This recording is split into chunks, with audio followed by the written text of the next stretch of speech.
আল্লাহ সময় দিয়েছে না দেয় নাই? 16টা বছর সময় দিল না। করো, যদি ভালো কিছু করো তার একটা রিভিউ পাবা, তার একটা বেনিফিট পাবা। আর যদি ভালো কিছু না করো তাইলে তোমার বাবার দেওয়া দেশে, তোমার বাবার দেশ যেইটা বলো সেই দেশেও জায়গা হবে না। ঠিক না বেঠে? ক্ষমতায় কেউ স্থায়ী হয় না, হোক না সে খালেদা, হোক না সে হাসিনা, কিবারে হে না, চেয়ারটা চিরকাল থাকে না। ঠিক না বেঠি? মুজিবুর বেশি দিন থাকেনি, জিয়াউর কেউ তো রাখেনি। মুজিবুর বেশি দিন থাকেনি, জিয়াউর কেউ তো রাখেনি। এরশাদ চলে গেছে পৃথিবী ছেড়ে, এরশাদ চলে গেছে পৃথিবী ছেড়ে, কেউ আজ তার কথা কয় না। ঠিক না বেঠে? ক্ষমতায় কেউ স্থায়ী হয় না। হাসিনা ক্ষমতা ধরে রাখতে আয়না ঘর বানিয়েছিল, জনগণের রোশানলে দাদার দেশে পালিয়ে গেল। বিবি হারুনের পাশে আর, বিবি হারুনের পাশে আর পরিমণিদের দেখা যায় না। এ ভাই, আমি বললো সহ্যের সীমারেখা ছাড়াই যাচ্ছে। আমি নাই দেরি করেছি তা তোরা এত ডিস্টার্ব করবি কেন? ঠিক না ভাই? ঠিক। তবে বলা ছিল 10:30টায় আসবে। আলহামদুলিল্লাহ, আল্লাহ 10:30টায়, ভাই বলা ছিল না 10:30টায় আসেছি। কয়টায়? আলহামদুলিল্লাহ। জবান রক্ষা করার জন্য সর্বোচ্চ চেষ্টা করি, আল্লাহ কবুল করেছেন। যাই হোক ভাই, রিভার্বটা একটু বাড়ান। শাসা করছে কেন? ঝড় উঠে স্ক্যানের মধ্যে একটু ভালো করে দেন। মাইক তো প্রথমে ভালো ছিল, ওই একজন লাথি মাথি দিয়ে শেষ করে। এটা কি দাও? ও কি কোত্থেকে এলো? হ্যাঁ, কোত্থেকে আসলো? যাই হোক, এতক্ষণ কি করে এ ভাই, এতক্ষণ কি করে? এটা হলো বসুন্তিয়া সদুল্লপুর খানপাড়া যুব সমাজের উদ্যোগে আয়োজিত ৩য় বার্ষিক তাফসিরুল কোরআন মাহফিলের শ্রদ্ধাভাজন সভাপতি জনাব আলহাজ ফিরোজ খান সাহেব, যিনি সভাপতি বসুন্তিয়া সদুল্লাপুর খানপাড়া জামে মসজিদের শ্রদ্ধাভাজন সভাপতি, আমার পাশে আছেন। অনেক সুন্দর চেহারা। আল দামাত বারকাতুহুম, আল্লাহ রাব্বুল আলামিন হায়াতে তাইয়্যিবা নসিব করে দিন, বলেন আমিন। এছাড়া বিশেষ বক্তা হিসেবে আলোচনা করেছেন প্রভাষক মাওলানা মুশফিকুর রহমান সাহেব। আমার উপস্থিত আছেন এখানে আমাদের মুশফিকুর ভাই আছেন, আমাদের জনাব ইমরান হুসাইন ভাই, অত্যন্ত দারুণ আলোচনা করেন ইমরান হুসাইন সাইফি ভাই। আলোচনা করেছেন আমার প্রিয় ভাই, ভালোবাসার মানুষ হযরত মাওলানা এম আব্দুল হাই সিদ্দিকী ঝিনেদা। আমি বলেছি ইনাদের এই যে ঝিনেদা যশোরে থাকবে, ঝিনেদার নাম দেবে, এটা হবে না। ঠিক না ভাই? ঠিক। মানে আমাদের এখানে থেকে লাল ভাই বাড়ি কুষ্টিয়ায়, থাকে যশোরে, ঘর বাড়ি সব এখানে, নাম দেয় কুষ্টিয়া, যশোরেই থাকে। তৈবুর রহমান নাম দেয় সাতক্ষীরা, থাকে কোথায়? যশোরে। আমাদের যশোরে করে খাচ্ছে, সব নাম উল্টো পাল্টা। রবিউল ইসলাম খুলনা, থাকে যশোরে, বাড়ি করে খুলনা, সব প্রমোট করে নিজেদের জায়গা। আমরা এগুলো হয় বিয়ে করি, ঘর জামাই থাকতে হবে, না হলে আউট হতে হবে। কোত্থেকে এলো? যাক, আলহামদুলিল্লাহ। আমার ভাই যান দারুণ আলোচনা করেন। আল্লাহ রাব্বুল আলামিন ভাইয়ের কণ্ঠকে ইসলামের জন্য কবুল করে নিন, বলেন আমিন। সম্মানিত ভাইয়েরা আমার, আমি আলোচনার লাইনটা কিছুটা হলেও একটু তার কেটে গেছে। তার কেটেছে না, মানে মাইক্রোফোনেরও তার কেটেছে, লাইনেরও তার কেটেছে। তারপরেও আলোচনা তো করতেই হবে। যেই কথা দিয়ে শুরু করেছিলাম সেটা ছিল যে আমাদের চেয়ারের বড়াই, ক্ষমতার বড়াই চিরদিন থাকে, আমাদের চেহারার বড়াই, চেহারার সৌন্দর্য চিরদিন থাকে না। যেই মেয়েটা অসংখ্য ছেলের ভুল পথে নেয়ার কারণ, সেই মেয়ের চোখও একদিন ঘোলা হয়ে যায়, চুল একদিন সাদা হয়ে যায়, চোয়ালে একদিন ভাঁজ পড়ে যায়, সোজা মানুষটা কুজা হয়ে যায়। যার দিকে মানুষ চোখ তুলে তাকাতো, এমন ভাবে তাকাতো যেন খাইতে পারলে বেঁচে যায়, সেই মানুষটার দিকে কুত্তাও তাকায় না, এমন একটা সময় আসে না? আসে না? সুতরাং এই চেহারার সৌন্দর্য, আমাদের রূপের বড়াই, যৌবনের গরম, ক্ষমতার পাওয়ার সব কিছু ধূলিসাৎ হয়ে যাবে। একদিন কবর দেশের বাসিন্দা হতে হবে। সেই কবরের প্রস্তুতি নেওয়ার দরকার আছে না নাই? সেই কবরে যে যাব, এটার তো টাইম বলা নাই কবে যাব। মুরব্বী যারা আছেন এখানে, অনেকের আপনজন কাছের মানুষ চিরজনমের মতো বিদায় নিয়েছে, অনেকের সন্তান আগে চলে গেছে বাবার কাঁধে খাটিয়া, অনেকের স্ত্রী আগে চলে গেছে বয়সে অল্প ছিল, অনেকের মা বাবা বেঁচে আছে কিন্তু কলিজার টুকরারা নাই। আসার সিরিয়াল থাকলেও যাওয়ার সিরিয়াল নাই, সবাই জানি, কিন্তু মানি কি? বলেন মানি? বাবার লাশ কবর দিয়ে এসে সন্তান খানিক পরে চায়ের দোকানে কাঠ খেলায় মেতে ওঠে, ওঠে না? ওঠে না? বাবাকে মাটি দিয়ে চায়ের দোকানে এসে পরিমণি, নুরালাইলা, এগুলো স্বপ্ন আরো কি কি আছে, নাম তো বেশি বলা যাবে না, নাম বললে আবার ঝামেলা। নাম বললি আমার দেখলাম মুহতারাম শ্রদ্ধাভাজন উস্তাদজি শায়েখ মুজাফফর বিন মাহসিন হাফিজাহুল্লাহ, উনি তওবা করাচ্ছেন সহিহ হাদিসের ভিত্তিতে। আমির হামজা কোন নায়িকার নাম বলেছে আপনারা হয়তো অনেকেই জানেন, আমি আসলে নায়িকা চিনি, উনি দেখা হয়নি, কথা হয়নি কোনোদিন। এই নায়িকার নাম বলেছে, ওনার কাছে প্রশ্ন দিয়েছে যে উনি বলেছেন আল্লাহর নাম করে একটু তাকাই দেখবেন, তার থেকে সুন্দরী ছিল হাওয়া আলাইহিস সালাম, মরিয়াম আলাইহিস সালাম, সারা আলাইহিস সালাম, খাদিজা রাদিয়াল্লাহু তাআলা আনহা, ফাতেমা রাদিয়াল্লাহু তাআলা আনহা। এই কথা উনি বলতে যে ওই বিশ্ব সুন্দরী কার কি নাম, আমি রাশমিকা মান্দারা না ইন্দারা এরকম নাম হয়ে থাকতে পারে, এই নাম বলেছে। বলার পরে এখন এই নাম উনি চিরকুটে পড়লেন না, না পড়ে কি করেছেন, উনি বলতেছেন যে সব পশ্চিম মুখ ফিরে, পশ্চিম কিবলা কোন দিকে, তো এই কিবলা মুখ ফিরে কান ধরে তওবা করেন। আচ্ছা এইটা কোন হাদিসে আছে আমি আজ পর্যন্ত খুঁজে পাইনি যে তওবা করার জন্য কিবলা মুখ হতে হবে আর কান ধরে তওবা করে, ওরা তো সহিহ হাদিসের বাইরে যায় না, ঠিক না বে ঠিক? তো শায়েখ আমি বলতে চাই, আপনি মুহতারাম আমির হামজা হুজুরকে এমন ভাবে উপস্থাপন করেছেন, একজন আলেমে দিন, তার মুফতি টাইটেলটাকে আপনি উপহাসের ভঙ্গিতে দেখেছেন।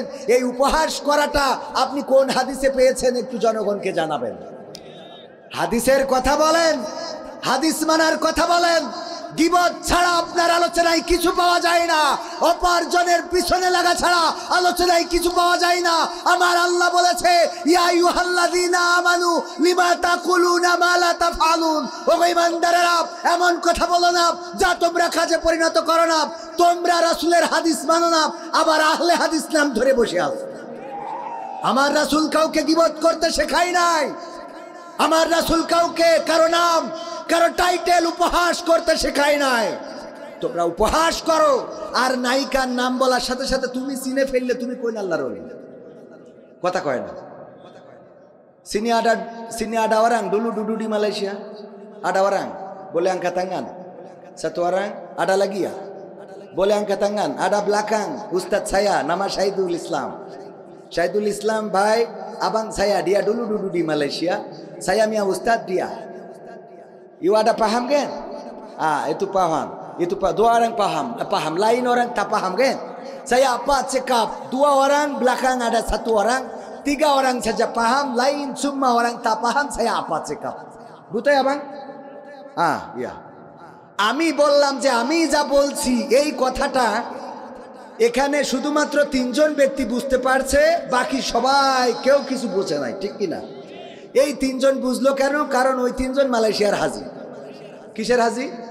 তো রাশমিকা মান্দারা নাম বললে তুমি যদি বুঝে ফেলো তাহলে তুমি তো ওই আমির হামজা থেকে বড় হাজি, কথা কয় না। তুমি কোন হাজি আমার সেইটা বুঝাও, যে নাম বললাম আর তুমি চিনে ফেললে তাহলে তো তুমি ওখানটা আগে করে আইসাও শয়তান। এরকম এই কথাটা কি আমার কথা যুক্তি ঠিক আছে কিনা ভাই? আমার অনেক সময় দুঃখ হয়, এক যুবক ভাবির সাথে খারাপ আচরণ করে, ভাই বিদেশে থাকে।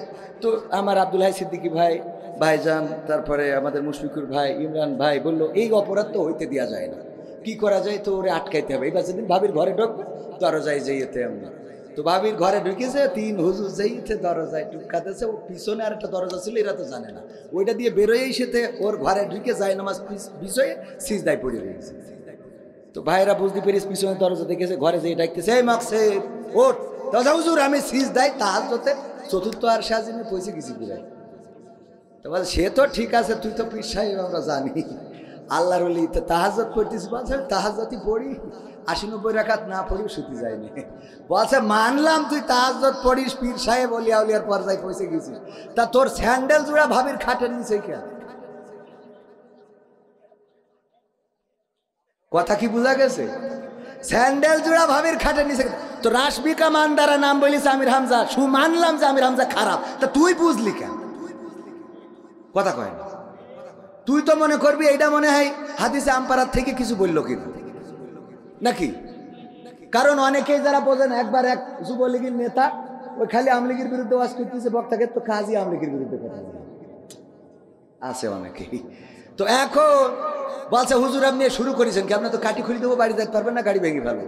তো বলছে অসুবিধা নেই, মুনাজাতের সময় ঠিক করে দেবো না। তো দোয়া করে দিয়েন। তো মুনাজাতের সময় দোয়া করতে, আল্লাহ রব্বানা আতিনা ফিদ দুনিয়া হাসিনা ওয়া ফিল আখিরাতি হাসিনা ওয়া কিনা আযাবান নার। তো হুজুর তো ওলিয়া ওলিয়ার পয়সা পয়সা গেছে, আজ এনার একেবারে আরবিতে নাম ধরে দোয়া করে। যারা বোঝে না তারা তো এরকম বসবে, ঠিক কিনা? তো নাম বললো, তুমি বুঝে নিলে, তুমি কে? তুমি বুঝবা কেন? তুমি যদি আল্লাহর আউলিয়া হও, এই নামের সাথে তোমার পরিচয় থাকার কথা নয়। আর যদি তুমি মনে করো এই নেটের যুগে, ইন্টারনেটের যুগে এসব নাম জানা যায়, তো আমির হামজা জানলে তোমার জলে কেন? ঠিক না বে ঠিক? তার মানে হলো তোমরা যার পিছনে লাগতে চাও, তার পিছনে মন চাইলেই লাগবে। কবির বিন সামাদ নাটক করে ওয়াজ করতে, তোর বাপের কি? ওয়াজ করলে টাকা পাওয়া যায়, খাওয়া হয়, তুমি করবে না কেন? কথা কয় না, ঠিক না বে ঠিক? ও তোমরা বড় লোক হওয়া, আর কবি ভিক্ষে করি খাবে ওই রেলগেটে? হ্যাঁ ওরে বাবা, বড় বড় পরহেজগার দেখি স্ট্যাটাস দেয়, কন্ট্যাক্ট করা যাবে না, চুক্তি করা যাবে না, যারা চুক্তি করে তাদের বয়কট। আবার দেখি 3 দিন পরে স্ট্যাটাস দেয় যে এখন থেকে চুক্তি করা ছাড়া কোনো মাহফিলে যাবে না। কেন? তা খাম দিয়েছে, তার মধ্যে 300 টাকা। তাহলে তুই এতদিন ধরে আন্দোলন করলি কেন?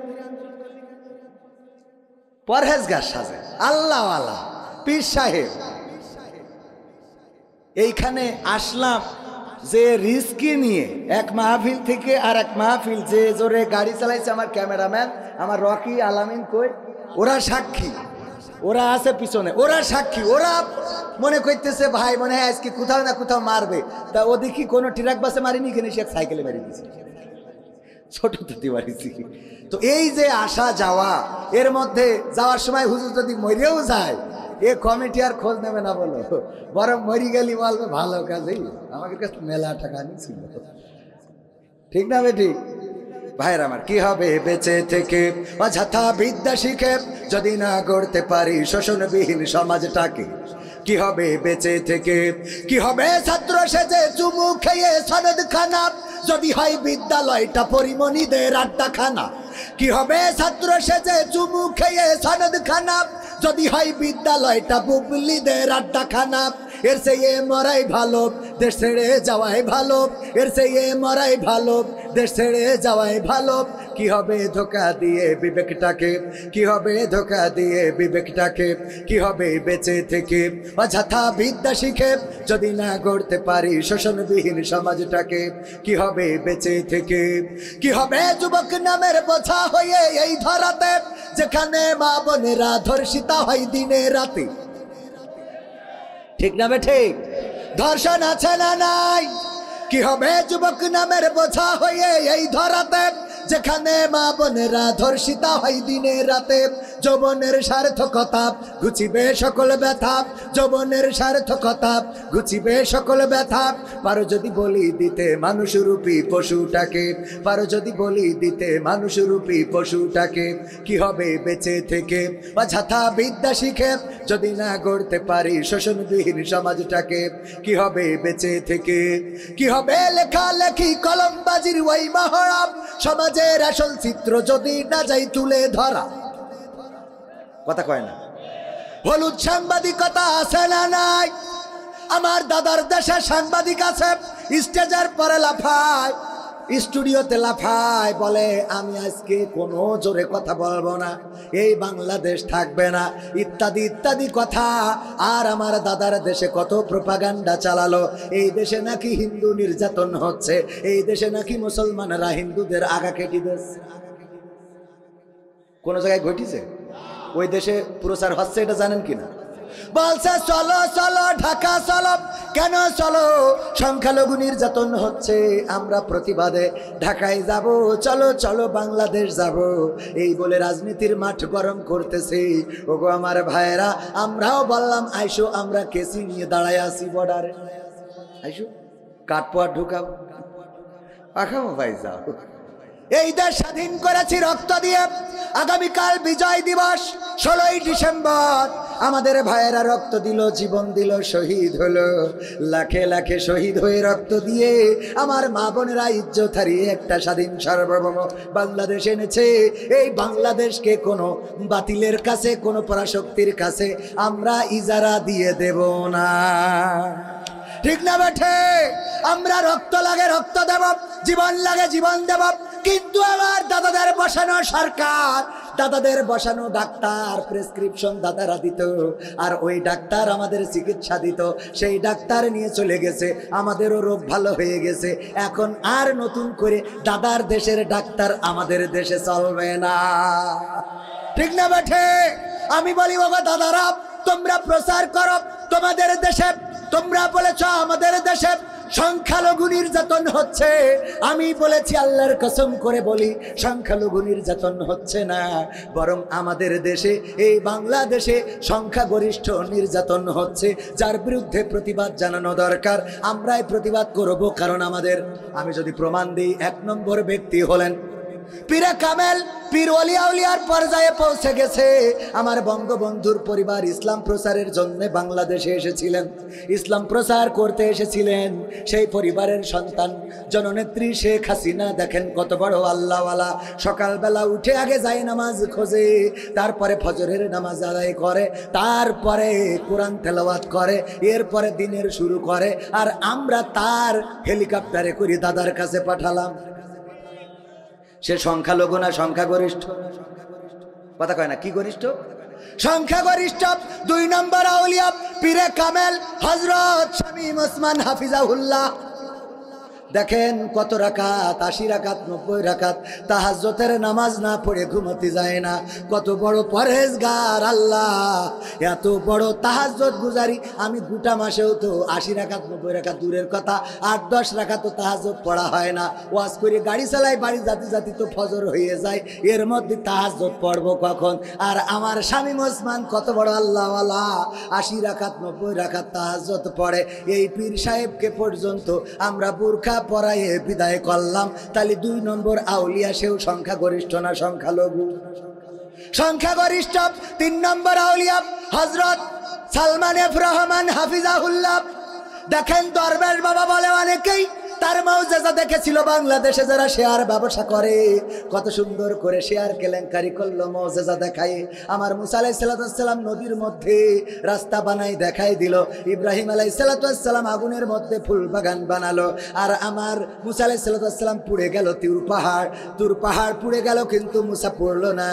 আমার নূহ নবী কিস্তি বানালো, আর আমার ইউসুফ আলাইহিস সালাম কূপের মধ্যে পড়ে গেল, সেখান থেকেও মুক্তি পাইল। তারপরে এমনি ভাবে এক এক নবীর মৌজেজা এক এক রকম ছিল। মুসা আলাইহিস সালাম লাঠি ছেড়ে দিলে লাঠি সাপ হয়ে যেত, হাতের মধ্যে ঢুকাইলে আগুন জ্বলতো। আর আমার দরবেশ বাবা শেয়ার বাজারে গেল, আর শেয়ার বাজার অমনি লুটপাট হয়ে গেল। সবাই জোরে জোরে বলেন সুবহানাল্লাহ।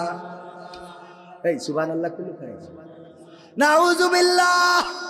এই দরবেশ বাবা এত বড় আউলিয়া যে শেয়ার বাজার কেলেঙ্কারি করে দিল মৌজেজা দেখায়, আর আমরা তার তাড়ালাম। এমনকি নূহ নবীর কিস্তিতে চড়ার পরে দাড়ি পর্যন্ত রাখলাম না। সে সংখ্যালঘু না সংখ্যাগরিষ্ঠ? 4 নম্বর আউলিয়া হযরত ওবায়দুল কাদের রাহিমাহুল্লাহ। খেলা হবে, পালাবো না, প্রয়োজন হলে ফখরুলের বাসায় গিয়ে উঠবে। এই আল্লাহর ওলি গৌর গোবিন্দের মতো কোথায় হারায় গেল, বলল পালাবো না পালাবো না। সেই আল্লাহর ওলিও চলে গেল কোথায়, এখনো দেখা মিলল না। অনেকের তো মাঝে মাঝে দেখা যায় আমেরিকায়, মাঝে মাঝে দেখা যায় লন্ডনে, মাঝে মাঝে জেলখানায়, মাঝে মাঝে কেউ ডিম খায় উপর দেবা নিচে দিয়ে। কিন্তু ভাইয়েরা আমার, এই আল্লাহর ওলির এখনো পাইলাম না। এই লোক সংখ্যাগরিষ্ঠ না সংখ্যালঘু? সংখ্যাগরিষ্ঠ। 5 নম্বর আউলিয়া বুঝতে পারল এই দুনিয়ার জীবন জীবনই না, এত আরামায়েশ কিসের। সুতরাং সব ছেড়ে দিয়ে দাড়ি রাখলো, টুপি মাথায় দিল, আর তারপরে বনবাসে চলে গেল। কলা পাতায় শুয়ে রইল আমার মানিক্কা। ঠিক না বে ঠিক? কলা পাতায় শুয়ে রইল, সেই মানিক্কার বিসি পর্যন্ত খুলে নিয়েছে। এও সংখ্যালঘু না সংখ্যাগরিষ্ঠ? সংখ্যাগরিষ্ঠ। বিসি বলতে নেই, তোকে তো খালি আগা কাটার ভয়, আর এর তো ডাইরেক্ট মেশিনই তো নষ্ট করছে। ঠিক না বে ঠিক? ও গো আমার ভাইরা, এই লোকটাও সংখ্যালঘু না সংখ্যাগরিষ্ঠ? সংখ্যাগরিষ্ঠ। তারপরে ইনু মেনন কত বড় পরহেজগার। দেখেন আল্লাহর মানত না, বামপন্থী দল করে। সেই লোকগুলো একবার সাদা কাপড়ের কাপড় পরে একবার বা 2-5 বার গিয়েছে মক্কায়, মক্কা মদিনা তাওয়াফ করে এসেছে, রাসূলের রওজায় সালাম দিয়ে এসেছে। এই ইনু মেননেরও আমরা ধরে রাখিছি। আরাফাত ব্যারিস্টার সুমন সহ কত ডজন, 3 ডজনেরও বেশি আল্লাহর ওলি পলক টলক সহ সব রাখলাম জেলখানায়, ডিম দিলাম। ও আমার ভাইয়েরা, এরা একটাও সংখ্যালঘু না, বরং সংখ্যাগরিষ্ঠ। বলেন ঠিক কিনা? সুতরাং নির্যাতিত হচ্ছে সংখ্যাগরিষ্ঠ, আর আমার দাদারা বলে সংখ্যালঘু নির্যাতিত হচ্ছে। আল্লাহর কসম করে বলি, আমার দেশের হিন্দুরা, বৌদ্ধরা, খ্রিস্টানেরা ডিমের মধ্যে কুসুমটা যেমন সংরক্ষিত থাকে, বাংলাদেশে তেমন মুসলমানদের কাছে হিন্দু, বৌদ্ধ, খ্রিস্টান সংরক্ষিত আছে। বলেন ঠিক কিনা? আমার দেশের মুসলমানেরা এবার নির্বাচনের পরে নাই, বরং সরকারের পতনের পরে আমার দেশের কোরআনের হাফেজেরা, আমার দেশের আলেমেরা, আমার দেশের ইসলামী আন্দোলনের নেতা কর্মীরা, আগে আমার মা বলতো মূর্তির দিকে তাকাবা না, মূর্তি পূজার নিকটবর্তী হবা না, ওই দিকে যাবা না। কিন্তু আমাদের নেতা কর্মী, মাদ্রাসার ছাত্র, কোরআনের হাফেজ এবারে যেন কোনো ষড়যন্ত্র করে যেন মূর্তি না ভাঙে, তার জন্য রাত জেগে জেগে তাদের প্রতিমা পাহারা দিয়েছে। বলেন ঠিক কিনা? পাহারা দিয়েছে। শুধু তাই নাই, আমাদের নেতারা যে ওম শান্তি নমো নমো পড়ি ফেলায় যাবে গে। ঠিক না বেটি? পড়েছে না পড়ে নাই? ওখানে যে ওম শান্তি নমো নমো কত কি পড়ে ফেললো, কত উদারতা আমরা দেখালাম, যে ওখানে যে ওম শান্তি নমো নমো পড়ে দিলাম। এরপরেও যখন দাদার দেশে এই অপপ্রচার হয়, এরা সাংবাদিক না, এরা মূলত অর্থেই হলো সাংবাদিক নামের কুলাঙ্গা। ঠিক না বেঠে? সাদাটারে কালো বানায়, আর কালোটারে সাদা বানায়। এই জাতীয় ভারতের প্রেতাত্মা প্রথম আলো এবং স্টার জলসা বাংলাদেশে এখনো আছে। এখনো আমার দাদার দেশের দালালেরা এই জমিনে আছে না? না আছে না? নাই? তাদেরকে এই জমিনে তারা থাকবে, বসবাস করবে, কিন্তু প্রকৃত অর্থে সোজা পথে চলা লাগবে। আর একটা কথা শুরুতেই বলে রাখি ভাইয়েরা আমার, যারা মনে করেন স্বাধীনতা এসেছে 5 তারিখে, আমি বলি এখনো স্বাধীনতা আসে নাই। এই বাংলার জমিন এখনো স্বাধীন হয় নাই, এই আল্লাহর জমিন এখনো স্বাধীন হয় নাই। 5 তারিখে স্বাধীনতা আসে নাই, বরং 5 তারিখে স্বাধীনতা কেমন করে আনতে হয় সেই রাস্তাটা দেখিয়ে দিয়ে গেছে। বলেন ঠিক কিনা? স্বাধীন তো হবে সেই দিন যেদিন এই বাংলার আকাশে কালেমার পতাকা উড়বে পথ করে। স্বাধীন তো হবে সেই দিন যেদিন বাংলাদেশের সংসদে আল্লাহর কোরআনটা বসানো হবে, আল্লাহর কোরআনের আইন দিয়ে যেদিন এই দেশ পরিচালিত হবে, সেই দিন প্রকৃত অর্থে দেশটা স্বাধীনতা পাবে। ঠিক না ঠিক? এখনো স্বাধীন হয় নাই। স্বাধীনতা কিভাবে আনতে হয় সেই রাস্তা দেখিয়ে দিয়েছে আমার আবু সাইদ, আমার শান্ত, আমার মুগ্ধ, আমার ইয়ামিন। তারা দেখিয়েছে যে এই রাজপথ ছাড়া যাবে না, বরং বাতিলের সামনে, বুলেটের সামনে, বন্দুকের সামনে, গুলির সামনে বক্ষ পেতে দিতে হবে। জালিমের গুলি আমাদের বক্ষ ছেদ করে পিছন দিয়ে বের হয়ে যেতে পারে, আমাদের রক্ত জমিনে পড়তে পারে, জমিন ভেসে যেতে পারে, সেই রক্তের সাগরে সাঁতার কাটা লাগতে পারে। সাঁতার কেটে কেটে একটি বিপ্লবী কালেমার পতাকা বাংলার জমিনে উড়ানোর রাস্তা দেখিয়ে দিয়ে গেছে, বলেন ঠিক কিনা? আমরা সেই রাস্তা দিয়ে হাঁটতে হবে কোরআনের রাজ কায়েম করার জন্য। কোরআনের সাথে যদি কেউ দ্বন্দ্ব করে তাদের সাথে আপোষ করা যাবে। কোরআনের সাথে যারা করবে দ্বন্দ্ব তাদের সাথে কবু হবে না আপোষ। কোরআনের সাথে যারা করবে দ্বন্দ্ব তাদের সাথে কবু হবে না আপোষ। জেল জুলুম হলেও হবে, জেল জুলুম হলেও হবে, বিবেকের কাছে তবু রব নির্দোষ। আমার রবের কাছে রব নির্দোষ, মহান প্রভুর কাছে রব নির্দোষ। কোরআনের সাথে যারা করবে দ্বন্দ্ব তাদের সাথে কবু হবে না। বলেন, কোরআনের কথা যারা বলে যায় আজ তাদের দমাতে কত ফন্দি, কাউকে ধরে নিয়ে দিয়েছে ফাঁসি, কাউকে রেখেছিল বন্দি। ঠিক না বেঠে? কোরআনের কথা যারা বলে যায় আজ তাদের দমাতে কত ফন্দি, কাউকে ধরে নিয়ে দিয়েছে ফাঁসি, কাউকে রেখেছিল বন্দি। হক কথা বললেই জ্বলে যায় গা, কোরআনের কথা সইতে পারে না। হক কথা বললেই জ্বলে যায় গা, কোরআনের কথা সইতে পারে না। জানি না তাদের আমাদের পরে কেন এত আক্রোশ। জেল জুলুম হলেও হবে, জেল জুলুম হলেও হবে, বিবেকের কাছে তবু রব নির্দোষ। আমার রবের কাছে রব নির্দোষ, মহান প্রভুর কাছে রব নির্দোষ। কোরআনের সাথে যারা করবে দ্বন্দ্ব বলতে করি না কো ভাই, জীবনের বিনিময়ে আনব বিজয়। বুকে আছে শক্তি, অন্তরে আছে সাহস। আছে জেল জুলুম হলেও হবে, জেল জুলুম হলেও হবে, বিবেকের কাছে তবু রব নির্দোষ। আমার রবের কাছে রব নির্দোষ, মহান প্রভুর কাছে রব নির্দোষ। কোরআনের সাথে যারা করবে দ্বন্দ্ব তাদের সাথে কবু হবে না। আপোষ কি করা যাবে? যদি আমাদের বাবা হয়, যদি আমাদের দাদা হয়, যদি আমাদের নানা হয়, যদি আমাদের আপনজন হয়, কোরআনের সাথে যারা দ্বন্দ্ব করবে তাদের সাথে আপোষ করা যাবে না। আল্লাহ রাব্বুল আলামিন পবিত্র কোরআন দিলেন এই সমাজে শান্তির জন্য। ওগো আমার ভাইয়েরা, চোর যদি চুরি করে তার শাস্তিটা কি? হাত কেটে দাও। আমি যদি বুসা হাত নিয়ে এসে বলতাম, ওগো আমার ভাইয়েরা, কেউ চুরি করবেন না, চুরি করা গুনাহের কাজ, আর কোরআনের আইন কায়েম বাংলাদেশে আছে, সুতরাং কেউ যদি চুরি করে তার হাতের কবজি থাকবে না। এই দয়া করে কেউ চুরি কইরো না। আপনারা বলতেন, হুজুর আপনার হাতের কবজি কই? আমি বলতাম, আমার আব্বা আখ লাগিয়েছিল, সেই আখ মাড়াই করার জন্য মেশিন এনেছিল, মেশিনের মধ্যে আমাকে আখ ঢুকাতে দিয়েছিল। আখ ঢুকাচ্ছিলাম ঢুকাচ্ছিলাম ঢুকাচ্ছিলাম, হঠাৎ করে হাত ঢুকে হাত রস হয়ে পাটালি হয়ে গেল।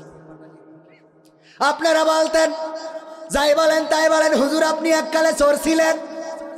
কথা কয় না, বলতেন না, বলতেন না। আমার সভাপতি বসাব যদি হাতের কবজি একটা না থাকতো তাহলে আপনারা বলতেন নিশ্চয়ই এই সভাপতি এক আমলে চোর ছিল।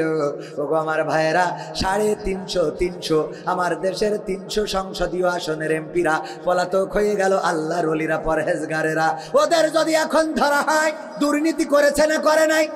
দুর্নীতি করেছে, চুরি করেছে, ডাকাতি করেছে। আমার অনেকেই বলে পুকুর চুরি, পুকুর চুরি হয় নাই, বরং নদী চুরি হয়েছে, সাগর চুরি হয়েছে। ওগো আমার ভাইয়েরা, সুতরাং এই চুরি ঠেকানো, এই চুরির শাস্তি হিসেবে যদি ওদের ধরা হতো আর হাতের কবজি যদি কাটা হতো, এরপরে যদি এসে বলতো খেলা হবে, আপনারা বলতেন হবে না, কারণ আপনি যে চোর চিনা শেষ। ঠিক না বে ঠিক? ওগো আমার ভাইয়েরা, আমি পবিত্র কোরআনের সূরা তাহার 55 নম্বর আয়াতে কারিমা তেলাওয়াত করেছি। এই আয়াতে কারিমা আপনাদের মুখস্থ আছে না নাই? সবাই পড়েন, মিনহা খালাকনাকুম ওয়া ফিহা নুঈদুকুম ওয়া মিনহা নুখরিজুকুম তারাতান নুখরা। এই যে আয়াতে কারিমা মুখস্থ আছে না নাই? আমরা কোথায় পড়ি? কবরে পড়ি। কেন কবরে পড়ি? এই আয়াতটা কবরে পড়ার কারণটা কি? আমি চিন্তা করলাম, আমার খালুর কবর দেওয়ার সময় সবাই যখন এটা পড়লো, আমিও পড়লাম, আমিও পড়ি। আমি চিন্তা করলাম আয়াতটা কেন আসলো, কিসের জন্য আসলো, একটু ঘাটাঘাটি করা দরকার। আমি তো ভালো বুঝি না, তারপরেও একটু চেষ্টা করে দেখলাম। এই আয়াতটা এসেছে সবচেয়ে পাওয়ারফুল জায়গার জন্য, আর আমরা এইটা সবচেয়ে নরমাল জায়গায় নিয়ে লাগাই দিয়েছি। আমাদের সুবিধা মতো কিছু আয়াত ব্যবহার করি। যেমন আমার ভাই যাবে কালকে কুষ্টিয়ায়, যদি আমার চাচড়ায় দাঁড়াই গড়াই গাড়ি, দাঁড়ানোর পরে বলবে হুজুর আসেন ওঠেন, হুজুর আসেন ওঠেন, সিট আছে? হ্যাঁ, সারা বাস সিট। উঠে দেখে যে বাসে আসলে সিট আছে কিন্তু খালি নেই, মানে সারা বাস সিট কিন্তু খালি নেই। হঠাৎ মিজাজ খারাপ হয়ে গেছে, হেল্পারের কলার ধরবে যে বললি সারা বাস সিট আছে, কিন্তু দেখি তো সব ভরা, একটাও তো ফাঁকা নাই। হঠাৎ করে দেখে দেয়ালে লেখা রয়েছে নিশ্চয় আল্লাহ ধৈর্যশীলদের ভালোবাসে, লাগানো আছে না নাই? ওরে বাবা, সুবিধা মতো জায়গায় অনেকেই দেখি টয়লেটে লিখে রাখে পরিষ্কার পরিচ্ছন্নতা ইমানের অঙ্গ। ও টয়লেটে লিখেছে পরিষ্কার পরিচ্ছন্নতা ইমানের অঙ্গ, আল হাদিস আছে না নাই? টয়লেটে লেখা। ওগো আমার ভাইয়েরা, আমাদের সুবিধা মতো আমরা বেছে নিই। আমাদের আল্লাহর ওলিরা অনেকেই সূরা কাফিরুনটারে বেছে নিয়েছিল যে তোমাদের দিন তোমাদের জন্য, আমাদের দিন আমাদের জন্য, দিন নিয়ে বাড়াবাড়ি করা যাবে না। সুতরাং হিন্দুদের ওখানে যে প্রসাদ খাতি হবে করতে হবে, ছিল না ছিল না। ওগো আমার ভাই জানেরা, কলিজার টুকরারা, এই কোরআন যদি বুঝে পড়ি তাইলে অনেক কিছুই খুঁজে পাবো, কিন্তু আমার তো অত জ্ঞান নাই। আপনারা পড়বেন, আমরা বলে গেলাম, আমরাও চেষ্টা করি। কোরআনের ছাত্র হওয়ার দরকার আছে। অনেকেই বলে আমারে মুফাসসিরে কোরআন, আমি বলি মুফাসসিরে কোরআন বলে লজ্জা দেবেন না, আমি আসলে মুসাফিরে কোরআন। কি কোরআন? মুসাফিরে কোরআন, মানে আমি কোরআনের কারণে মুসাফির হয়েছি। আইসি একটু বলার জন্য ভালো পারি না, তারপরেও কোরআন আছে বলে ডাকে, ঠিক না? কোরআন আছে বলে ডাকে। ওগো আমার ভাই জানেরা, আল্লাহ রাব্বুল আলামিন সূরা তাহার 55 নম্বর আয়াতটা আমাদের কেন দিলেন? এই আয়াতটার বিষয়বস্তুর মধ্যে আয়াতটা মাক্কি সূরা। এই সূরাটা এমন সময় নাজিল হয়েছিল যেই সময় এই সূরা তেলাওয়াত করেছিল আবু ওমর রাদিয়াল্লাহু তাআলা আনহুর বোন ফাতেমা এবং তার স্বামী। এই সূরা তেলাওয়াত করাকালীন সময়ে এই সূরার তেলাওয়াত শুনে ওমর রাদিয়াল্লাহু তাআলা আনহুর হেদায়েত হয়েছিল। ওগো আমার ভাইয়েরা, এই মাক্কি সূরার যে 55 সূরা তাহার 55 নম্বর আয়াত, এই আয়াতটা এসেছে আল্লাহ রাব্বুল আলামিন প্রথমে এই আয়াতটা মুসা আলাইহিস সালামকে দিয়ে শুনাইছিলেন ফেরাউনকে। কাকে? কাকে? ফেরাউনকে কেন শুনাইছিলেন? কারণ হলো, ওগো ফেরাউন, আল্লাহ বললেন ওগো মুসা যাও, ফেরাউন বাউন্ডারি ক্রস করে ফেলেছে, সে তো সীমা লঙ্ঘন করেছে। অনেকেই চেয়ার ছাড়তে চায় না 41 সালের আগে, কিন্তু আল্লাহ যদি চান 31 সালও আসবে না। ওগো মুসা যাও, ফেরাউন তো ক্ষমতার চেয়ার ছাড়তে চায় না, সে দাবি করেছে এই চেয়ারের মালিক তো সে, সাথে সে দাবি করে বসেছে আনা রব্বুকুমুল আলা, আমি আল্লাহ হয়ে গেছি, আমি রব হয়ে গেছি, আমার রব মেনে নাও। আমার চেয়ার নিয়ে টানাটানি শুরু করেছি, ঠিক না বেঠিক? করেছে না করে নাই? মুসাকে বললেন যাও তাড়াতাড়ি যে তারে বুঝাও। মুসা বলল যদি না বুঝতে চাই, বলল হাতের লাঠি ছেড়ে দিবা, সাপ হয়ে যাবে। যদি তাও মানতে না চায়, বগলের মধ্যে হাত দিবা, আগুন হয়ে যাবে। যদি তাও মানতে না চায় তাইলে কি করব? আল্লাহ রাব্বুল আলামিন বললেন সুন্দর করে তারে ওয়াজ শোনাবা, মিনহা খালাকনাকুম ওয়া ফিহা নুঈদুকুম ওয়া মিনহা নুখরিজুকুম তারাতান নুখরা। মুসা আলাইহিস সালামকে দিয়ে কাকে শোনালেন? কাকে বলেন? কাকে? ফেরাউনকে। কারণটা কি? কারণ ফেরাউন ছিল সবচেয়ে ক্ষমতাধর ব্যক্তি। ফেরাউনকে বলল ওগো ফেরাউন, শোনো, কিসের অহংকার করো, কিসের বড়াই করো, কিসের লড়াই করো? তোমার এই অহংকার, তোমার এই ক্ষমতা সব চূর্ণ বিচূর্ণ হয়ে যাবে। তুমি কি জানো না এই মাটি থেকে তোমাকে সৃষ্টি করা হয়েছে, আবার একদিন এই মাটিতে তোমাকে ঢুকানো হবে, আবার একদিন এই মাটি থেকে তোমাকে জীবন্ত করে উঠানো হবে।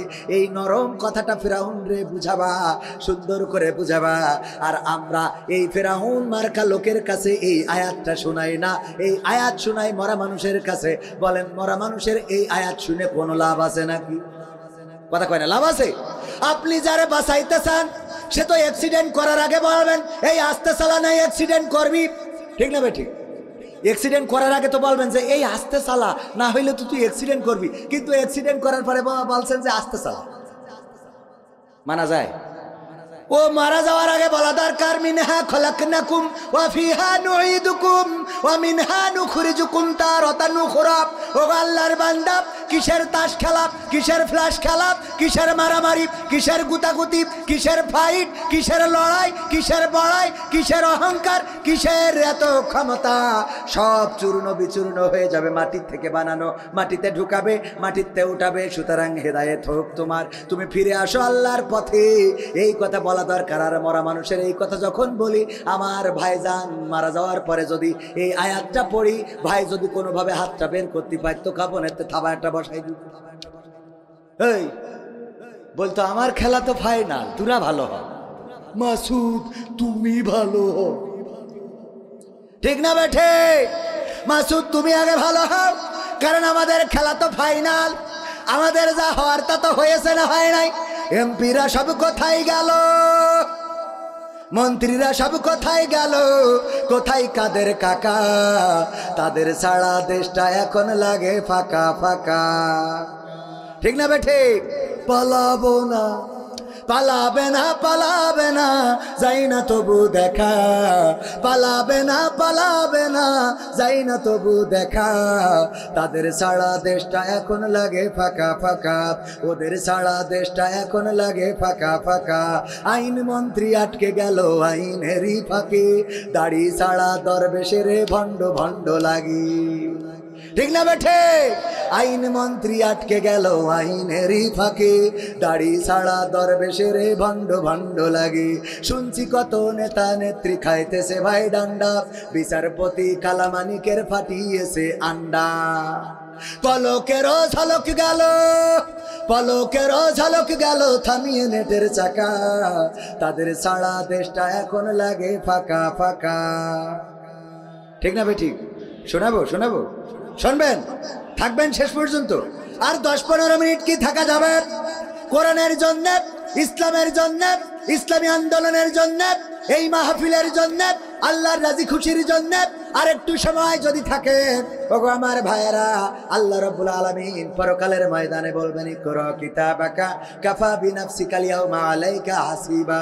পড়ো তোমার কিতাব, তুমি পড়ে তোমার হিসাব করে দাও। ওই কিতাবের মধ্যে সব পাওয়া যাবে। এই মাহফিলটা থাকবে না, এটাও থাকবে। এটাও যদি থাকে, তাইলে এই মাহফিলের ওসিলায় মুক্তি পাওয়া যেতে পারে না, পারে না? সুতরাং এই মাহফিলের ওসিলায় আমরা মুক্তি চাইবো আল্লাহর কাছে। ওগো আমার ভাইয়েরা, আল্লাহর জন্য আমাদের জীবন উৎসর্গ করতে হবে। আল্লাহ শিখিয়ে দিয়েছেন, বলো কুল ইন্না সালাতি ওয়া নুসুকি ওয়া মাহইয়ায়া ওয়া মামাতি লিল্লাহি রাব্বিল আলামিন। আমার আল্লাহ বললেন, বলো নিশ্চয় আমার নামাজ, আমার কুরবানি, আমার হায়াত এবং আমার মওত সব আল্লাহর জন্য।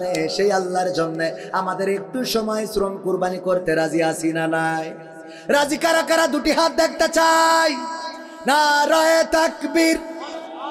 আল কোরআনের আলো, আল হাদিসের আলো, আমার নেতা তোমার নেতা।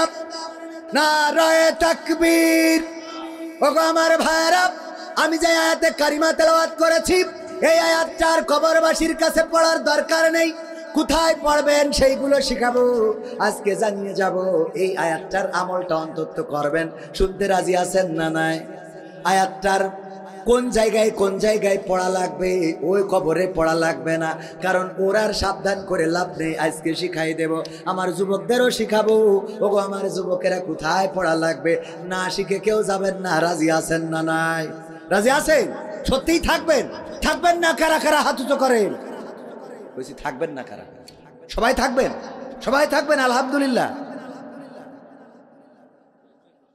ওগো আমার ভাইয়েরা, এই কোরআনের জন্য নিবেদিত প্রাণ হতে হবে। 1952-তে আমার ভাইয়েরা রক্ত দিয়েছিল। সালাম, রফিক, শফিক, জব্বার, বরকত, তাদের রক্তের দান আমরা মাতৃভাষা বাংলা ভাষা পেয়েছিলাম। 1971-এ আমার বীরশ্রেষ্ঠরা রক্ত দিয়েছিল। তাদের রক্তের বিনিময়ে 16ই ডিসেম্বর আগামীকাল আমাদের বিজয় দিবস। আল্লাহ যেন এই স্বাধীনতা যুদ্ধে যারা শহীদ হয়েছিল তাদের কবরকে জান্নাতের বাগান বানিয়ে দেন, বলেন আমিন। ওগো আমার ভাইয়েরা, স্বাধীনতা পেয়েছিলাম 2024-এ। আমার ছাত্র জনতা, আমার শিশু, আমার কিশোর, তারা রাজপথে নেমেছিল, রাজপথে নামলো কোরআনের ওই আয়াতের মতো, ইন্নাল্লাহা ইউহিব্বুল্লাযীনা ইউকাতিলুনা ফী সাবিলিহি সাফফান কাআন্নাহুম বুনয়ানুম মারসুস। আমার আল্লাহ বলছে, আল্লাহ তাদেরকে পছন্দ করে, তাদেরকে মহব্বত করে, তাদেরকে ভালোবাসে যারা তার পথে সীসা গালানো প্রাচীরের ন্যায় ঐক্যবদ্ধভাবে লড়াই করে, সংগ্রাম করে। আল্লাহ তাদেরকে বড্ড ভালোবাসেন। সুতরাং আল্লাহর পথে ঐক্যবদ্ধ থাকার দরকার আছে না নাই? আল্লাহর পথে দুনিয়ার জিন্দেগিতে ঐক্যবদ্ধ যদি থাকতে পারি, আল্লাহ আমাদের নির্দেশ করেছেন, ওয়াতাসিমু বিহাবলিল্লাহি জামিআন ওয়া লা তাফাররাকু, তোমরা সংঘবদ্ধভাবে আল্লাহর রাজ্যকে আঁকড়ে ধরো, পরস্পর বিচ্ছিন্ন হইও না। কথাটা কার? কথাটা কার? আমরা ঐক্যবদ্ধভাবে আল্লাহর দিনকে আঁকড়ে ধরতে চাই। আমার ছাত্র জনতা রক্ত দিল, জীবন দিল, শহীদ হলো, আর এই বাংলাদেশে কোরআন বলার জন্য ময়দানটা উন্মুক্ত হয়ে গেল। সুতরাং সেই বাংলাদেশে কোরআনের রাজ কায়েম হোক, কোরআনের দিন প্রচার হোক, কোরআনের মাহফিল হোক, এটা আমরা চাই না? চাই না? কারা কারা চান হাত উঁচু করেন। নারায়ে তাকবীর। আল কোরআনের আলো, আল হাদিসের আলো, আমার নেতা তোমার নেতা। নারায়ে তাকবীর। ডান হাতটা রাখেন, ডান হাতটা রাখেন, আর বাম হাতটা নামান, ডান হাতটা মুখ করেন। ওগো আমার ভাইয়েরা, আমার রকি ভাইকে বলবো আমার সেই ম্যাজিকটা দেখানোর জন্য। আমার আল্লাহ বলেছে, ইয়া আইয়ুহাল্লাযীনা আমানু লিমা তাকুলুনা মা লা তাফআলুন। ওগো ঈমানদারেরা, এমন কোন কথা বলো না যা তোমরা কাজে পরিণত করো না। কাবুরা মাকতান ইনদাল্লাহি আন তাকুলু মা লা তাফআলুন। আমার আল্লাহ বলেন, এটা আল্লাহর কাছে অত্যন্ত অপছন্দের। এই রকি সাহেব কই? হ্যাঁ, ও আবার বাইরে গেছে 500 টাকা। ও আমার ভাইরা, আল্লাহ রাব্বুল আলামিন বললেন, এটা আল্লাহর কাছে অত্যন্ত অপছন্দের যে তোমরা মুখে যা বলো কাজে তা করো না। 500 টাকা পকেটে থাকেন, এরা কিরাম বড় লোক। এটা ম্যাজিক দেখাবো। ওই আমার ওই ক্যামেরাম্যান আর কি নিয়ে, হ্যাঁ, ও ওইখানে বসে থাকার কথা, ওর কি হয়েছে? ম্যাজিকটা কি? এই যে হাত মুঠো করতে বলেছি না, করেছেন? দেখেন, এই যে 500 টাকার নোট হাতের মধ্যে ঢুকালাম, এরপরে ম্যাজিক করব আমি। কত মানুষ ম্যাজিক করে কত রকম, কিন্তু আমার ম্যাজিকটা অন্য রকম। মানুষে কত রকম কায়দা করে ম্যাজিক করে 500 টাকা হাতে ঢুকাইয়ে কাগজ বানাই ফেলে, ঠিক কিনা? কিন্তু আমি যে ম্যাজিক করলাম, এর মধ্যে ঢুকাইছি কয় টাকা? কয় টাকা? 500। এই দেখেন, আবার আমি ম্যাজিক করার পরে বের করলাম, টাকা 500 আছে না নাই? কোনো ম্যাজিশিয়ান এরকম দেখাতে পারবে না যে যা ঢুকাইলো তাই আছে, ঠিক না বে ঠিক? আমি এই যে ম্যাজিক করে দিলাম, নতুন একটা ম্যাজিক। এই 500 টাকা আমি এই মাহফিলের জন্য দান করলাম। এই যে মুট করালাম, এইবার আপনাদের পকেটে না থাকলে পাশেরটাই ঢুকায় যা যা আছে দিয়ে দেন প্যাকেটে, যা আছে পকেটে। খুব তাড়াতাড়ি 5 মিনিট। এরপরে আমার মা বোনদের জন্য 2-1টা কথাও বলা লাগবে। মা বোনেরা এসেছে, এই মুঠটা পকেটে ঢুকাই দেন, পকেটে যা আছে। এই কোরআনের মাহফিলের জন্য 500, 1000, 2000, 5000 সবাই দিয়ে দেন। মাত্র 5 মিনিট, আর বেশি সময় নেব না। 5 মিনিটের মধ্যে দিবেন, কেউ উঠে যাবেন না। ভাইরা আমার, আমাদের এই মাহফিলের অনেক খরচ কোরআনের জন্য, আপনারা দিবেন। আর একজন কিডা কি করে, নিউ সুর সাথী ইলেকট্রনিক্স অ্যান্ড ব্র্যান্ড শপ, অনেক ভালো। আল্লাহ সাউন্ডকে কবুল করে নাও, কণ্ঠটা সুন্দর থাকছে সাউন্ডের জন্য। আল্লাহ তুমি দয়া করে ভাড়া বাড়িয়ে দাও, দেন, একজনও মারুম হবে না। ওগো আমার ভাইয়েরা, মা যদি থাকতেন একটা শাড়ি কিনতে 1000 টাকা লাগতো, যদি বাবা থাকতো একটা লুঙ্গি কিনতে 500 টাকা লাগতো। এই কোরআনের জন্য 500, 1000 টাকা দেওয়ার মতো কোন আল্লাহর বান্দা যদি তাড়াতাড়ি দেন, 3 বস্তা সিমেন্ট দিবেন। নিউ নূর সাথী ইলেকট্রনিক্স, আল্লাহ তার দানকে কবুল করে নাও, নেখায়াত দিয়ে দাও, মনের স্বপ্ন পুরা করে দাও। আপনজনদের কবুল। ভাইরা, কেউ উঠে যাবেন না, অন্তত 500, 1000, 2000। মা কবরে, বাবা কবরে। মাকে এখন আর আপেল কিনে খাওয়ানো লাগে না, বাবাকে এখন আর লুঙ্গি কিনে দেওয়া লাগে না। স্টেজে যারা দিবেন, আমি মুসাফির মানুষ, দোয়া করে দেব আমার মা বোনেদের প্যান্ডেলে যান, মা বোনেরাও যারা টাকা নিয়ে এসেছেন, আল্লাহর রাসূল বললেন মেরাজ থেকে এসে, ওগো মা বোনেরা, ওগো মহিলারা, তোমরা দান করো, বেশি বেশি সাদাকা করো, তোমাদের দানের বরকত আল্লাহ রাব্বুল আলামিন তোমাদের অধিকাংশ নারীদেরকে জাহান্নামে দিয়েছেন। ওগো আমার ভাইয়েরা, দুইটা দাওয়াত দেব, আপনারা কেন উঠে যান, কেন চলে যান? চাইলে টাকা করে দেন ফাঁকা, এটা তো ঠিক না। আমার ভাইয়েরা, আগামী 1, 2, 3 জানুয়ারি হাসান ভাই, নারায়ে তাকবীর, আমার হাসান ভাই 3000 টাকা নগদ করলো দান। আল্লাহ বাড়িয়ে দাও, সম্মান খায়াত দিয়ে দাও, মনের স্বপ্ন পুরা করে দাও। 1, 2, 3 জানুয়ারি মাহফিল হবে আদ্দিন ফাউন্ডেশনের উদ্যোগে। কত জানুয়ারি? 1, 2, 3 জানুয়ারি আদ্দিন ফাউন্ডেশনের উদ্যোগে মাহফিল হবে যশোরে। প্রথম দিন থাকবেন আল্লামা মামুনুল হক এবং সাথে থাকবেন আব্দুল্লাহ মোহাম্মদ সাইফুল্লাহ ভাই। দ্বিতীয় দিন থাকবেন আমির হামজা, সাথে থাকবেন রফিকুল ইসলাম মাদানী সাহেব।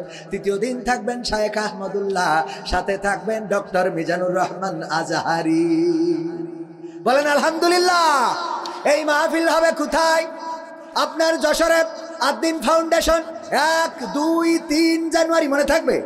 আর 16 ফেব্রুয়ারি আমার মোহতারাম শাহিদুল ইসলাম ভাই, আমার জামাতে ইসলামের মালয়েশিয়ার নেতা ছিলেন, আমি ওনার আন্ডারে রুকন ছিলাম, আমি ওনারই কর্মী, ওনারা হাতে গড়া একজন কর্মী।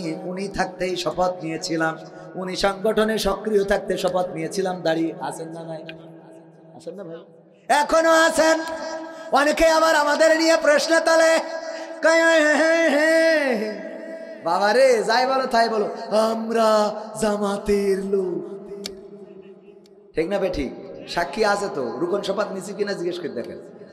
শয়তানি করার জায়গা, তোরা সমালোচনা করিস আর আমি কর্মক উঠি। উঠাই কে? লাভ নাই সমালোচনা করে। ইসলামী আন্দোলন করার অধিকার সবার আছে না নাই? কোরআনের কথা বলার অধিকারও সবার আছে। ভাইরা আমার, কিরা আব্দুল ভাই 500 টাকা আল্লাহ দানকে কবুল করো, নেখায়াত দিয়ে দাও। আরো যারা দেবেন তাড়াতাড়ি দিয়ে দিতে পারেন, সময় বেশি নিয়ে যাবে না, রাত অনেক হয়ে গেছে। ভাইরা আমার ইউটিউবারেরা এসেছে, ওদেরও কিছু কন্টেন্টের দরকার আছে না নাই? কোন কন্টেন্ট লাগবে? একটা তো দিলাম, একটা পাওয়া গেছে না নতুন? হ্যাঁ, আর কি লাগবে?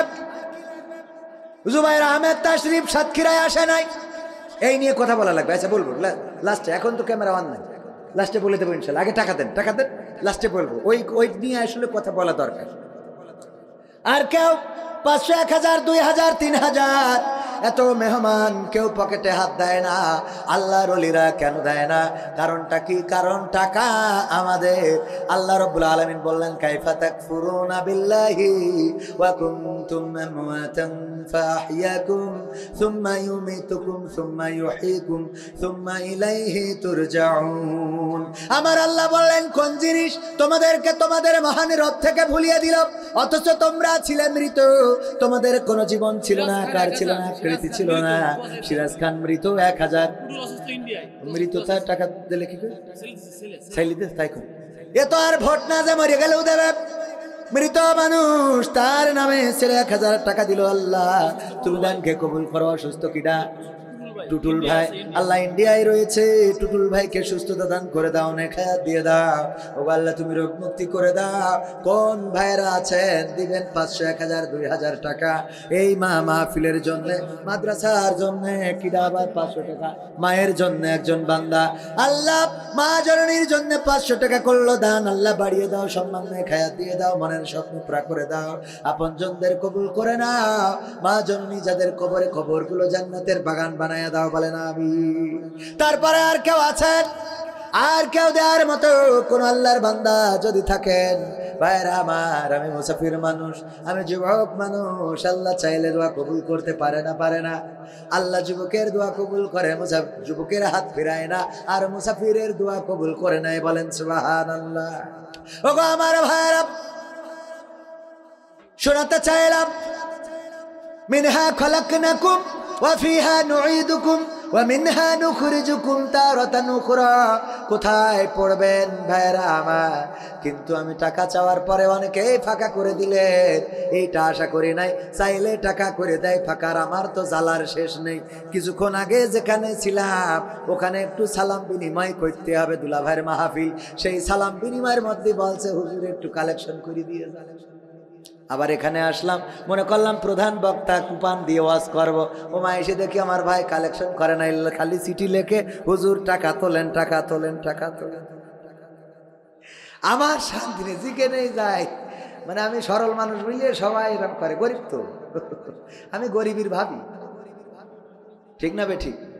যাই বলে করি, না করে যাবো কানে।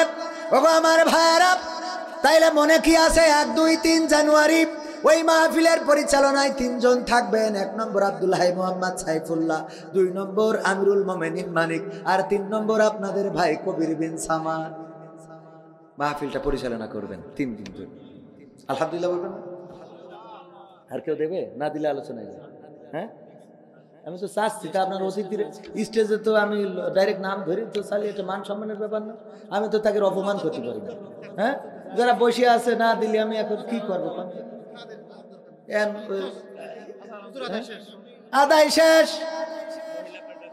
আমার মা বোনেরা তাড়াতাড়ি দিয়ে দেন, যা আছে এবার আসেন আলোচনায় আসি। আমরা যে আয়াতটা কবরে যে পড়ি, ওই আয়াত কবরে পড়ার জন্য নয়, বরং এই আয়াত পড়েছেন মুসা ফিরাউনের কাছে। সুতরাং আমাদের এই আয়াত পড়তে হবে ডক্টর ইউনূসের কাছে, যে ডক্টর ইউনূস উল্টো পাল্টা করা যাবে না। মিনহা খলাকনাকুম ওয়া ফিহা নুঈদুকুম ওয়া মিনহা নুখরিজুকুম তারাতান উখরা। ওগো ডক্টর ইউনূস সাহেব, কিসের বাড়াবাড়ি, কিসের পিড়াপিড়ি, কিসের মারামারি, কিসের কাটাকাটি, সব বাদ। এই দেশে সুন্দরভাবে রাষ্ট্র পরিচালনা করা লাগবে, কারণ এই মাটি থেকে তোমাকে বানানো হয়েছে, আবার মাটিতে ঢুকানো হবে, আবার একদিন মাটি থেকে উঠানো হবে। এই হলো প্রথম পর্যায়ে। 2 নম্বর হলো আমাদের মন্ত্রী যারা, এমপি যারা, চেয়ারম্যান যারা, তাদের কানের কাছে যেয়ে বলতে হবে, ওগো চেয়ারম্যান সাহেব, কেন ত্রাণের চালগুলো মেরে খান? কেন আপনি টিউবওয়েল আসলে সেই টিউবওয়েলগুলো মেরে দেন? কেন রাস্তার টাকা মারেন? কেন ব্রিজ কালভার্ট গুলো মেরে নেন? ওগো চেয়ারম্যান সাহেব, আপনি কি জানেন না মিনহা খলাকনাকুম ওয়া ফিহা নুঈদুকুম ওয়া মিনহা নুখরিজুকুম তারাতান উখরা। এরপরে পড়তে হবে কোথায়? এখন পট পরিবর্তনের পরে কেউ নাকের পরে ঘুষি মারছে না? মারছে না? যাই যার ধরার কথা তার মেরে নিয়ে আসে, যার টেনে আনার কথা তার বাইন্দে নিয়ে আসে। ওগো আমার ভাইরা, সুতরাং তাদেরকে বলতে হবে মিনহা খলাকনাকুম ওয়া ফিহা নুঈদুকুম ওয়া মিনহা নুখরিজুকুম তারাতান উখরা। এরপরে আমার যুবকেরা, আসছে লাইলাতুল ফেব্রুয়ারি। এই লাইলাতুল ফেব্রুয়ারিতে যুবকদের বলে, যদি তুমি আমার জন্য এই দিন কোন 3 পিস 9 দাও, তাইলে তোমার সাথে কাটা কাটি রে। তখন বলতে হবে মিনহা খলাকনাকুম ওয়া ফিহা নুঈদুকুম ওয়া মিনহা নুখরিজুকুম তারাতান উখরা। ওগো সুন্দরী, কিসের ভয় তোমার, কিসের লড়াই তোমার, কিসের এত লাইলাতুল ফেব্রুয়ারি, কিসের এত গদখালিতে ঘোরাঘুরি, কিসের এত বাইকের পিছনে গিয়ার দেয়া? ওগো সুন্দরী, তুমি কি জানো না এই মাটি থেকে তোমাকে সৃষ্টি করা হয়েছে, আবার একদিন এই মাটিতে তোমাকে ঢুকানো হবে, আবার একদিন এই মাটি থেকে তোমাকে উঠানো হবে, আল্লাহর কাছে তোমাকে দাঁড় করানো হবে। ওগো আমার ভাইরা, এরপরে দেখেন আমার সমাজে কত অন্যায় আছে, গ্রামে সুদখোর আছে। এই সুদখোরের কাছে টাকা ধার চাইতে গেলে দেয় না, কিন্তু যাই যদি বলেন সুদ লাগবে তাইলে দেয়। যখন সে সুদ দিবে, সুদ দিতে চাইবে, তখন বলতে হবে মিনহা খলাকনাকুম ওয়া ফিহা নুঈদুকুম ওয়া মিনহা নুখরিজুকুম তারাতান উখরা। এই সুদখোরকেও সাবধান করতে হবে। ওগো আমার মা বোনেরা, পর্দার অন্তরালে যারা, অনেকের স্বামী থাকে বিদেশে, আর এই সুযোগে আমার আব্দুল হাই সিদ্দিকী ভাই, না উনি তো হুজুর মানুষ, ধরেন অনেক ইয়াং পোলাপান আছে, ভাবির নাম্বারটা ম্যানেজ করে ফোন দেয়, হ্যালো ভাবি, হ্যাঁ ভাবি, হ্যাঁ চিনতে পেরেছেন ভাবি কে? আমি বল্টু। হ্যাঁ বল্টু ভাই, হ্যাঁ বল্টু ভাই, আপনি কেমন আছেন? আপনার ভাই বিদেশে যাওয়ার পর থেকে আপনি কদিন বাবা আসে না? নাই ওরে বাবা বল্টু যদি বলে ভাবি আসতেছি একটু পানি খাবো, আরে আসার পরে যদি বলে ভাবি একটু পানি দেন, কি বলছেন আপনি? পানি কেন দেব আপনাকে? আপনাকে শরবত বানিয়ে দিচ্ছি, একটুখানি সময় দিন। আরে আল্লাহর ওলি আছে না নাই? স্বামী থাকে বিদেশ, কিছু করার নাই। এই বলে না বলে না, কয় স্বামী বিদেশে কিছু করার নাই। ওগো আমার মা বোনেরা, আপনার স্বামী আমানত রেখে গিয়েছেন আপনার সুখের জন্য প্রবাসে। কত কষ্ট করে দিনের পর দিন মাথার ঘাম পায়ে ফেলে, কত পরিশ্রম করে। কাতারে গেলাম, যাওয়ার পরে দেখলাম একজন, আমি রাস্তা দিয়ে হাঁটতেছি, দৌড়ে এসেছে আমার কাছে, এসে বলল, ভাই আপনার সাথে আমি একটা সেলফি তুলতে চাই। আমি বললাম তোলেন। ওর তোলা হয়ে যাওয়ার পরে আমি বললাম আমিও একটা উঠাতে চাই। বললো না ভাই আপনি উঠাবেন না, আপনার সাথে আমি ছবি উঠবো না। আমি বললাম আমি আপনার সাথে উঠলাম, আপনি আমার সাথে উঠবেন না, কারণ আপনি সেলিব্রিটি আমার থেকে বড়। কয় না হুজুর মাইন্ড করেন না, আমিও সেলিব্রিটি নই, তবে আপনার সাথে ছবি উঠলাম, আপনি কেন উঠবেন না? ওই ভাই বলল, ভাই দেখেন আমার জামা কাপড়ের অবস্থা, এই ছেঁড়া ছোট জামা, পরনের প্যান্টটাই কত জায়গায় ছেঁড়া, পায়ের জুতোটায় রং লেগে আছে, আহারে ময়লা মাটি, গায়ে কালো হয়ে গেছে রোদে পুড়ে। ওই মানুষটা বলল, ভাই আমার এই পোশাকে যদি ছবিটা তুলে ফেসবুকে ছেড়ে দেন, আপনাকে তো সবাই চেনে, বাংলাদেশের মানুষ। আমার ছবিটা যখন আমার পরিবারের কাছে পৌঁছে যাবে, যখন আমার স্ত্রী দেখবে, যখন আমার মা দেখবে, যখন আমার সন্তান দেখবে, তখন মনে করবে আহারে আমার বাছা প্রবাসে কত কষ্ট করে। আমি আমার সন্তান, আমার মা, আমার স্ত্রীর কাছে আমার এই কষ্টের কথাটা প্রকাশ করতে চাই না। সুতরাং আপনার সাথে আমি ছবি উঠবো না, আপনার সাথে আপনার ফোনে আমি ছবি উঠবো না, বরং আপনার ছবিটা আমার ফোনে থেকে যাক স্মৃতি হিসাবে। ওগো আমার মায়েরা বোনেরা, এইভাবে প্রবাসে কষ্ট করে আমার প্রবাসীরা মাথার ঘাম পায়ে ফেলে, কত উঁচু উঁচু বিল্ডিং এ কাজ করে। আমার চোখের সামনেই থাইল্যান্ডের একজন ভাই, নাম হলো রংচাই, সে পড়ে গেল 13 তলা বা তার থেকে বেশি তলা থেকে নিচেই পড়লো। আমি মনে করলাম উপর থেকে মনে হয় মাটির দলা, ইটের দলা, সিমেন্টের দলা পড়েছে, কিন্তু না, চারিদিকে ছড়িয়ে গিয়েছে। মনে করলাম কেউ হয়তো কিছু সিমেন্ট ফেলেছে, না সিমেন্ট ফেলে নাই, ওই জায়গায় পড়েছিল থাইল্যান্ডের রংচাই। রংচাই নামের একজন আমাদের বড় ভাই, তিনি ছিলেন বৌদ্ধ ধর্মের অনুসারী। পড়ার পরে তার মাথাটা ফেটে চূর্ণ বিচূর্ণ হয়ে ঘেলুগুলো খুলে খুব চারিদিকে ছড়িয়ে গেছে। ওটাই মনে করেছিলাম সিমেন্ট, ফুলিটা উড়ে গেছে। আহারে কি বিভৎস চেহারা।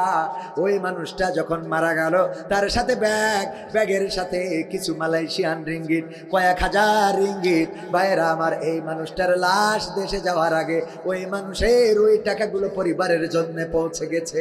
আমার ভাইয়েরা প্রবাসে যারা থাকে তারা মরতে রাজি থাকে, পুলিশের কত দৌড়ানি খায় যেন অ্যারেস্ট না হয়, পুলিশের হাত পা জড়িয়ে ধরার মতো ইতিহাস আছে। ভাইয়েরা আমার, মায়েরা আমার, কত কষ্ট করে প্রবাস থেকে, কত পরিশ্রম করে মাথার ঘাম পায়ে ফেলে।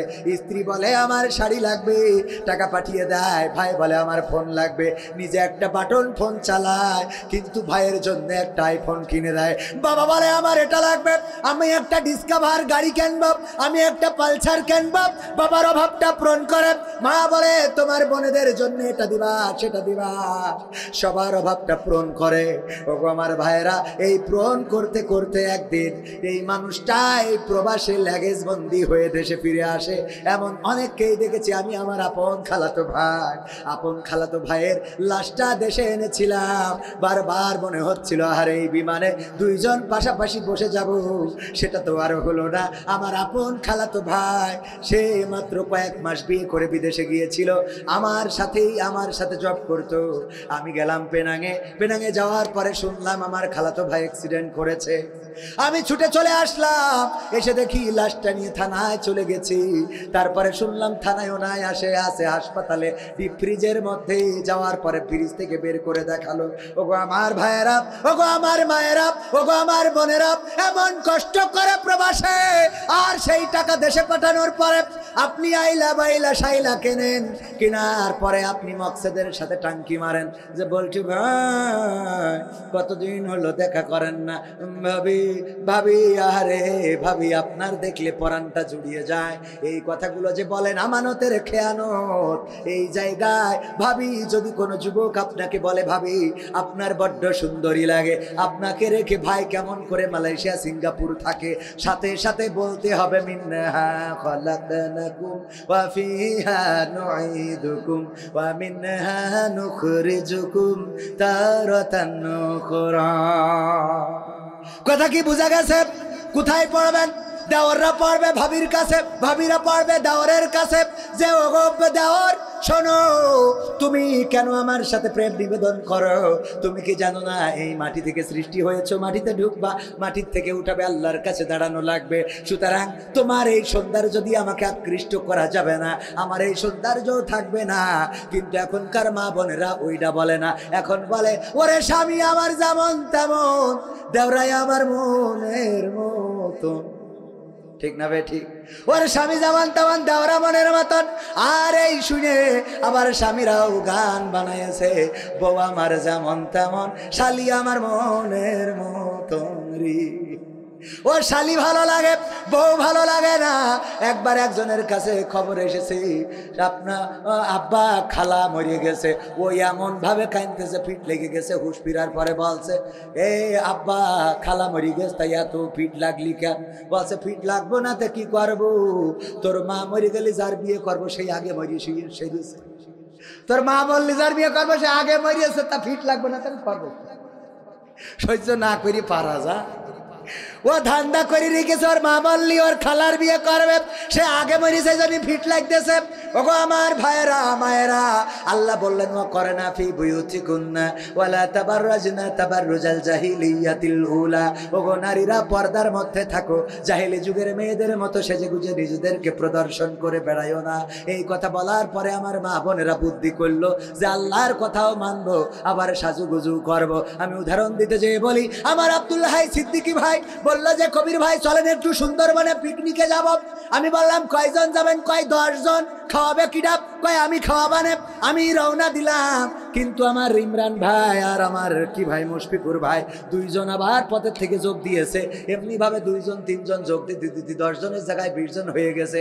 আব্দুল্লাহ সিদ্দিকী ভাই তো বুদ্ধিমান মানুষ, ও চিন্তা করেছে লোক তো বাড়তেই পারে, কারণ আমি হুজুর মানুষ। এই কারণে ভাতের সাথে আবার কিছু মুড়িও নিয়েছে, যে যদি ভাতে শর্ট পড়ে তাইলে মুড়ি দিয়ে চালাই নেবো কিছু লোকের। এরপরে আমার কাছে জিজ্ঞেস করতেছে কবির ভাই আপনি ভাত খাবেন না মুড়ি খাবেন? আমি বললাম মুড়ি খেয়ে তারপর ভাত খাবো, মুড়ি খেয়ে তারপর ভাত খাবো। তার মানে কোনোটা ছাড়বো না। আমার মা বোনদের বললাম ওগো নারীরা পর্দার মধ্যে থাকো, জাহেলি যুগের মেয়েদের মতো সাজুগুজু করে প্রদর্শন করে বেড়াইও না। আর আমার মা বোনেরা বললো আমরা পর্দাও করবো সাজুগুজুও করবো, বুরখা পরে বাড়িতে বেরোবো আর গদখালি যেয়ে খুলবো। বলেন সুবহানাল্লাহ। নাউজুবিল্লাহ, আমার ভুল হয়ে আছে। ও আমার ভাইরা বোন আছে না নাই? আছে। আবার যুবকেরা ভালো হওয়া লাগবে। অসংখ্য যুবক আছে মেয়েদেরকে ভালো থাকতে দেয় না, ভালো রাখতে দেয় না। তোমারে ভালো লাগে, তুমি আমার জান, তুমি আমার পরাণ। তুমি এসেছো বলে আকাশটা এত নীল, তাই এতদিন লাল ছিল শয়তান।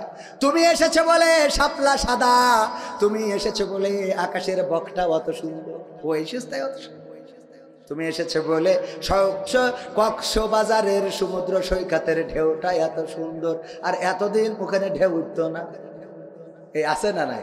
ওরে পাম পাম পাম পাম।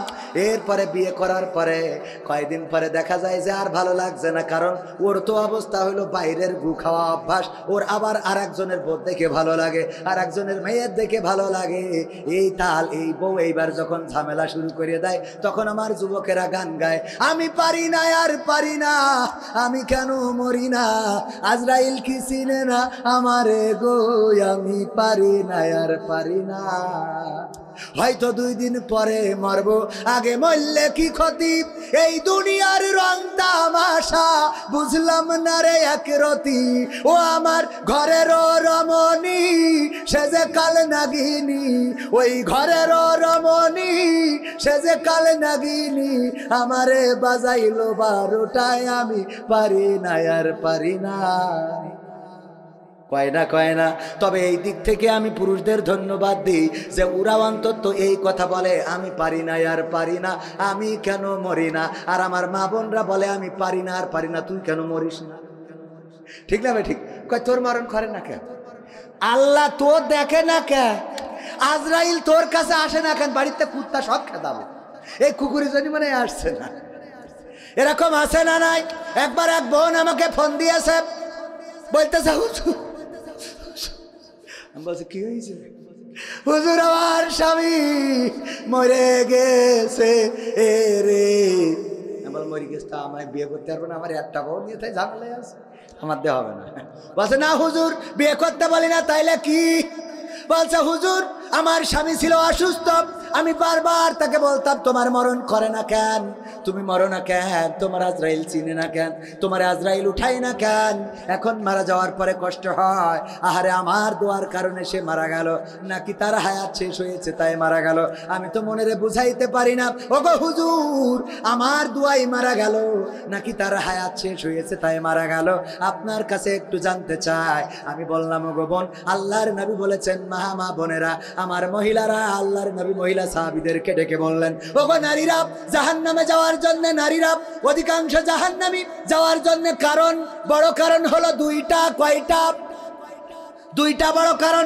এক নম্বর হলো তারা স্বামীর প্রতি অকৃতজ্ঞ থাকে, আর দুই নম্বর কারণ হলো তারা বেশি বেশি অভিশাপ দেয়। কি সাপ? কি সাপ? অভিশাপ দেয়, বেশি বেশি অভিশাপ দেয়। আমি বলি ওগো বোন, হায়াত শেষ হয়েছে নাকি তোমার দোয়ায় মারা গিয়েছে জানি না, তবে এটা বলতে পারি যারা বেশি বেশি অভিশাপ দেয় ওই নারীরা তাদের জায়গাটা জাহান্নামে করে নেয়। কথা কি মনে থাকবে? আমার মা বোনরা পর্দা করবেন, স্বামীর কথা শুনবেন, আর স্বামীর অবাধ্য তো হবেনই না। নিজেদের চেহারা আল্লাহ রাব্বুল আলামিন যে বাউন্ডারি দিয়েছেন, 14 জন মাহরাম পুরুষ, তাদের বাইরে আর অন্য কাউকে দেখাবেন না। ওগো আমার মা বোনেরা, সুন্দরী ছেলেদেরকে যে চেহারা দেখান, এই চেহারা দেখায় কোনো লাভ নাই, এই চেহারার সৌন্দর্য থাকবে না। যারা আজকে সুন্দর ছেলে আপনার জন্য পাগল পারা হয়েছে, বয়স যদি হয় একদিন দাদি হয়ে যাবেন। আপনার সুন্দর ছেলে তো দূরের কথা, ওই চেহারার দিকে একটা কুকুরও ফিরে তাকাবে না। সুতরাং কবর দেশের প্রস্তুতি নেওয়ার দরকার আছে না নাই?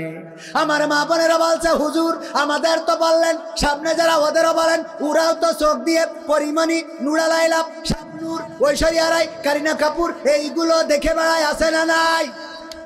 হুজুর একটু দোয়া করে দেন, আমার বউ সিরিয়াল দেখে, একদম সিরিয়াল দেখা ছাড়ছে না, একটু দোয়া করে দেন। আমি বললাম তুমি কয় নম্বর পরহেজগার? বলছে আমি 7 দোকানে 5 7 দোকানে কয়েক তো। আমি বললাম তুমি যদি পরিমণি দেখো, তুমি যদি শাবনূর দেখো, মৌসুমী দেখো, তাইলে তোমার বউ ওই যে ভারতের দাদাদের দেয়া সিরিয়াল ওইগুলো দেখবে, কারণ তুমি এইগুলো দেখে বাড়ি যাইয়ে মনে করবা তোমার তাপসী রাবিয়া বসে আছে, তা হবে? কথা কয় না হবে? এই জন্য পুরুষদের পরিবর্তন দরকার। একবার আমার মা বোনেরা, আমার আব্বা বলতো, আমার আব্বা একবার ওয়াজ করেছে যে ওগো মহিলারা তোমরা যদি পারো স্বামীদের চুল দিয়ে পা মুছাইয়ে দিবা, চুল দিয়ে যদি স্বামীদের পা মুছাইয়ে দাও, বিশ্বনবী বলেছেন মাথায় যত চুল আছে সম পরিমাণ সোয়াব তোমার আমল নামায় দিয়ে দেবে। আমাদের টাকলা মুরাদের বউ বলছে তাহলে আমার তো তেজ মারা সারা। টাকলা মুরাদের মাথায় কি চুল আছে? না থাকলেও অসুবিধা নেই। আল্লাহ আমার আব্বা বলল যে এরপরে ওয়াজ করলাম, আইয়ুব আলাইহিস সালাম রোগাক্রান্ত হওয়ার পরে স্ত্রী রহিমা আলাইহিস সালাম চুল দিয়ে তার স্বামীর পা মুছাইয়া দিতেন। এই ওয়াজ শুনে যাওয়ার পরে এক মহিলা বাড়ি যাইয়া মনে করি আজকে একটু আমলটা করে শুয়ে, চুল দিয়ে পা মুছাইয়ে শুয়েছে। শোয়ার পরে গন্ধের জ্বালায় বাঁচা যাচ্ছে না, গন্ধ তো গন্ধ, দুর্গন্ধ। এই কিসের গন্ধ? পায়খানার গন্ধ কোথা থেকে আসে? তাড়াতাড়ি করে আলো জ্বালিয়েছে, চারিদিকে খোঁজে বালিশের নিচেই, খোঁজে খাটের নিচেই, তশকের নিচেই, বেডশিটের নিচেই, কোনো জায়গায় পাওয়া যায় না, পাওয়া যায় না। স্বামী হঠাৎ করে চুলের কাছে গন্ধটা পেয়ে চুলটাই নেই নে নাকের কাছে ধরে বলছে তোমার চুলই তো পায়খানার গন্ধ, কারণটা কি? কারণ কি বলতে পারবে না।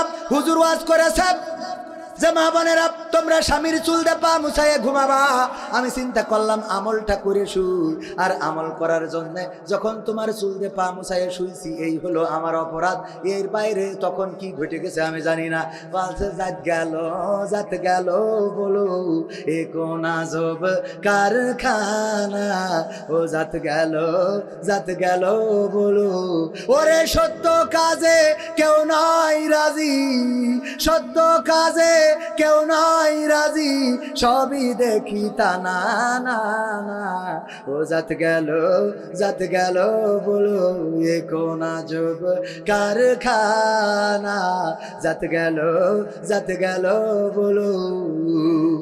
জাত গেল কেন? ওই আল্লাহর ওলি চায়ের দোকানে খেলছিল তাস টাকা দিয়ে, তখন হয়ে গেছে ওইটা জুয়া, ঠিক না?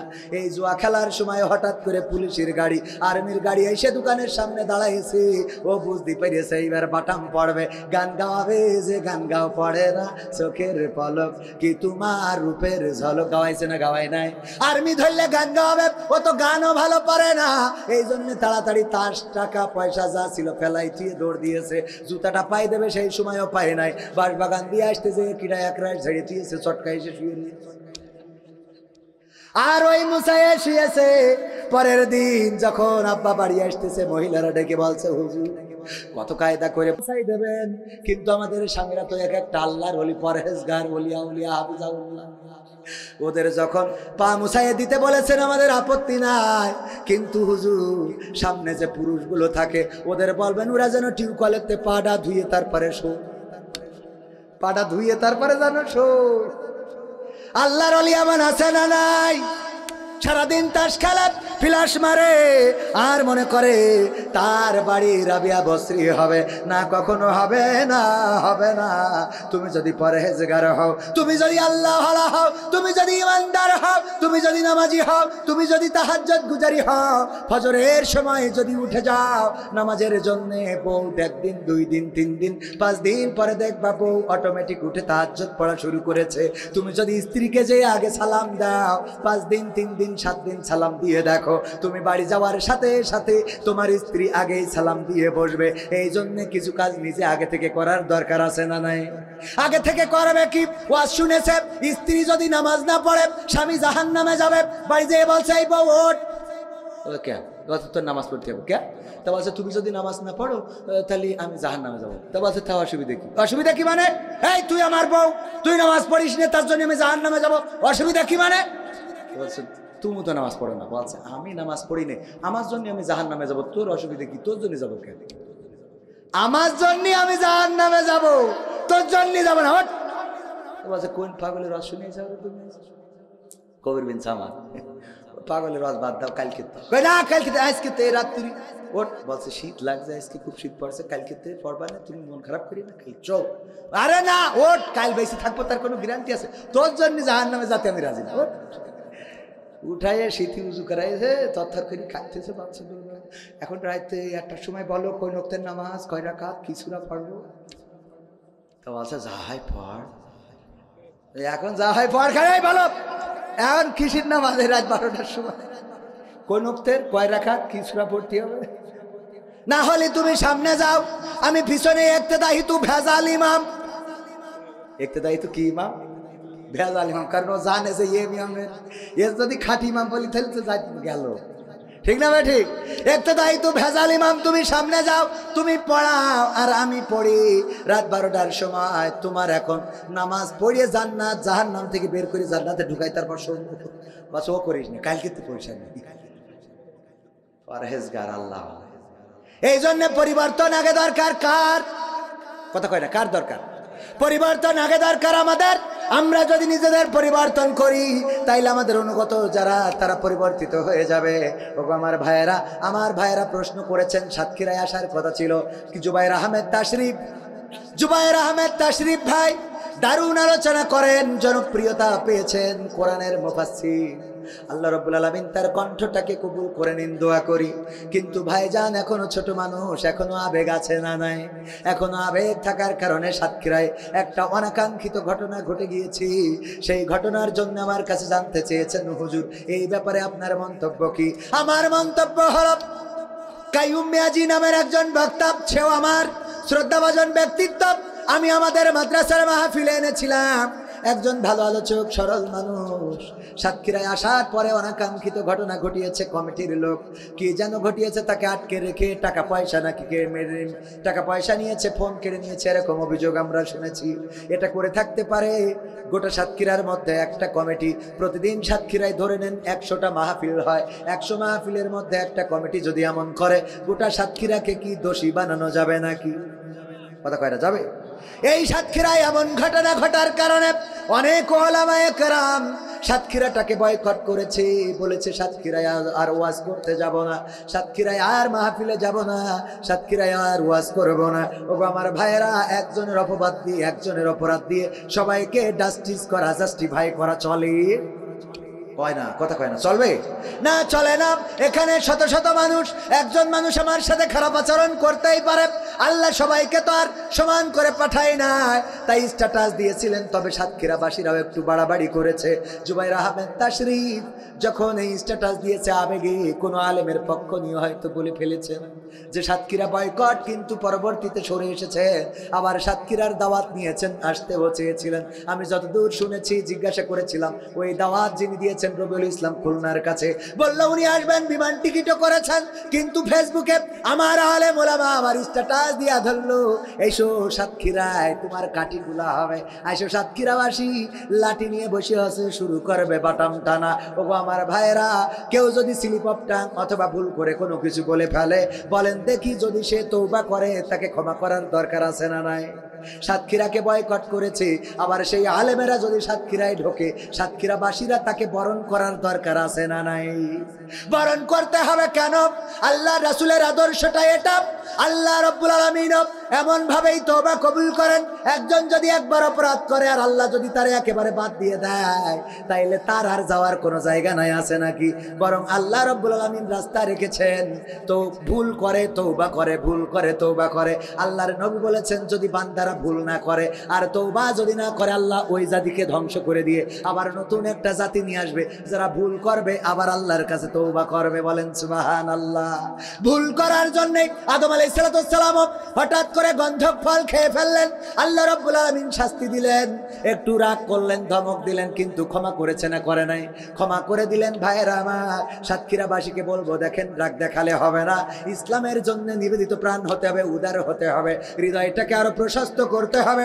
কিছুক্ষণ আগে আমাদের মুহতারাম জামাতের সাবেক যশোর জেলা পশ্চিমের আমির জনাব মাওলানা আজিজুর রহমান সাহেব আমাকে নসিহা করছিলেন, ওগো কবি শোনো, বরাবরই দেখা হলে নসিহা করেন, আজকেও করলেন। কেন্দ্রীয় কর্ম পরিষদ সদস্য, একবার উনি ডাক্তার শফিকুর রহমানের নির্দেশে আমাকে নিয়ে মিটিংয়ে বসেছিলেন। ডাক্তার শফিকুর রহমান নির্দেশ দিয়েছিল কবিরকে নিয়ে মিটিংয়ে বসেন, তাকে একটু সংশোধন করেন। ওগো আমার ভাইয়েরা, ডাক্তার শফিকুর রহমানের নির্দেশে মিটিং করা ব্যক্তি, ওরে ভাইরে, আপনারা এসব এখন কোনে আনছেন? তো এগুলো আগে দেননি কেন? রাত 12টার সময় এখন দেবেন, লোকজন দাঁড়াবে। আমি আলোচনার মধ্যে খালি একবার টাকা তোলেন, একবার মাইক বন্ধ করেন, আবার আমার একটা কথা বলার মধ্যে প্রজান করি কাটি করতেছে। এসব দোয়া করেন, আল্লাহ আল্লাহুম্মা সাল্লি আলা মুহাম্মাদ ওয়া আলা আলি মুহাম্মাদ কামা সাল্লাইতা আলা ইব্রাহিম ওয়া আলা আলি ইব্রাহিম ইন্নাকা হামিদুম মাজিদ। আল্লাহুম্মা বারিক আলা মুহাম্মাদ ওয়া আলা আলি মুহাম্মাদ কামা বারাকতা আলা ইব্রাহিম ওয়া আলা আলি ইব্রাহিম ইন্নাকা হামিদুম মাজিদ। যে মুরব্বিদের কাঁধে টুপি দেবেন দিন।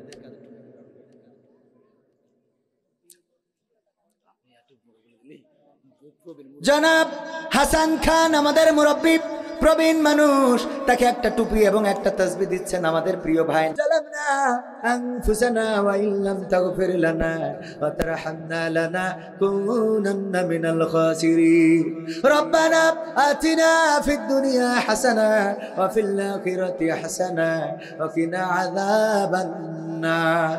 ওগো আল্লাহ, গভীর রাত তোমার বান্দাদের নিয়ে দুখানি শূন্য হাত তুলে দিলাম, আল্লাহ তুমি দয়া করে আমাদের হাত দুখানা কবুল করে নাও। আল্লাহ তুমি আমাদের জীবনের গুনাহগুলো মাফ করে দাও। জেনে না জেনে, বুঝে না বুঝে শয়তানের ওয়াসওয়াসায় পড়ে কত গুনাহ করেছি, আল্লাহ তুমি দয়া করে আমাদের গুনাহ খাতাগুলো ক্ষমা করে দাও। ওগো আল্লাহ, জীবনে এমন অনেক গুনাহ আছে যেই গুনার খবর মা জননী জানে না। মা জানলে ভাত রান্না করে খাওয়াতো না, বাবা জানলে বাড়িতে ঢুকতে দিত না। আমার বন্ধু বান্ধব আব্দুল্লাহ সিদ্দিকী ভাই, ইমরান হুসাইন ভাই যদি জেনে যেতেন আমার সাথে বন্ধুত্ব রাখতো না। প্রভাষক মাওলানা মুশফিকুর রহমান যদি আমার গুনার খবর জেনে যেতেন আমাকে সম্মান করতো না। এমন অনেক গুনাহ আছে ওগো আল্লাহ, যদি গুনার গন্ধ থাকতো, দুর্গন্ধের কারণে ডানে বামে কোনো মানুষকে পাওয়া যেত না, সবাই দূর দূর করে তাড়িয়ে দিত। কোনো চায়ের দোকানে বসতে পারতাম না, মসজিদে যাইতে পারতাম না। আল্লাহ আমার সেই গুনার খবরগুলো তো তুমি জানো আর জানি আমি। ওগো আল্লাহ, এমন গুনাহ যত আছে রে আল্লাহ, তুমি তোমার গফুর গফফার নামের ওসিলায় আমার জীবনের গুনাহগুলো, আমাদের সকলের জীবনের গুনাহগুলো মাফ করে দাও। ওগো আল্লাহ, আমরা যারা হাত তুলেছি কারো মা নাই রে, চিরজনমের মতো বিদায় নিয়ে চলে গেল অন্ধকার কবরে। কেমন আছে জানি না, কোন অবস্থায় আছে জানি না। যেই মা জননী আমাদের আগে খাওয়াতো, তারপরে মা খাইতো, আমাদের আগে পড়াতো, তারপরে মা পড়তো। বাবাকে ঈদের সময় বলতে শুনেছি, যদি আমার সন্তানদের নতুন জামা কিনে না দেন তাইলে কিন্তু এইবার আমি ঈদ করব না। এমন মা যেই সন্তানের নতুন জামার জন্য বাবার সাথে অভিমান করত, ওই মা যাদের চিরজন্মের মতো বিদায় নিয়ে অন্ধকার কবরে ঘুমিয়ে আছে, আল্লাহ যার খুকা বলে ডাকে না, আজ আমাদের পাশে থাকে না রে আল্লাহ। আল্লাহ তুমি দয়া করে ওই মায়ের কবরটারে জান্নাতের বাগান বানাইয়া দাও।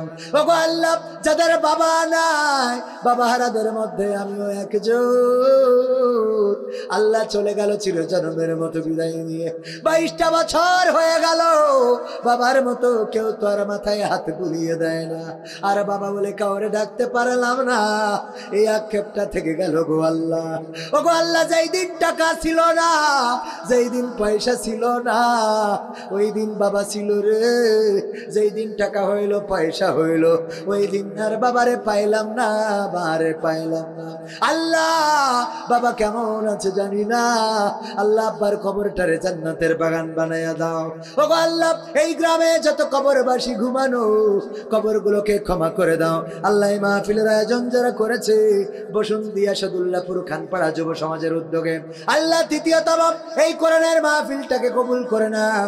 আমার রাসেল ভাইকে কবুল করে নাও, আমার সভাপতিকে কবুল করে নাও, আমার যুবকদেরকে কবুল করে নাও। ওগো আল্লাহ, আজকে আমার সাথে যারা হাত তুলেছে, আমার মুরব্বী দাড়ি পাকা অনেকেই হাত তুলেছে, আল্লাহ পড়ন্ত বিকালে এই সন্ধ্যা বেলায় হাত তুলে দিয়েছে রে। জীবনের অনেকটা দিন পার করে এসেছে, গুনাহ বেশি নাকি সওয়াব বেশি তা তো তুমি জানো, আর পৃথিবীর কোনো মানুষ জানে না।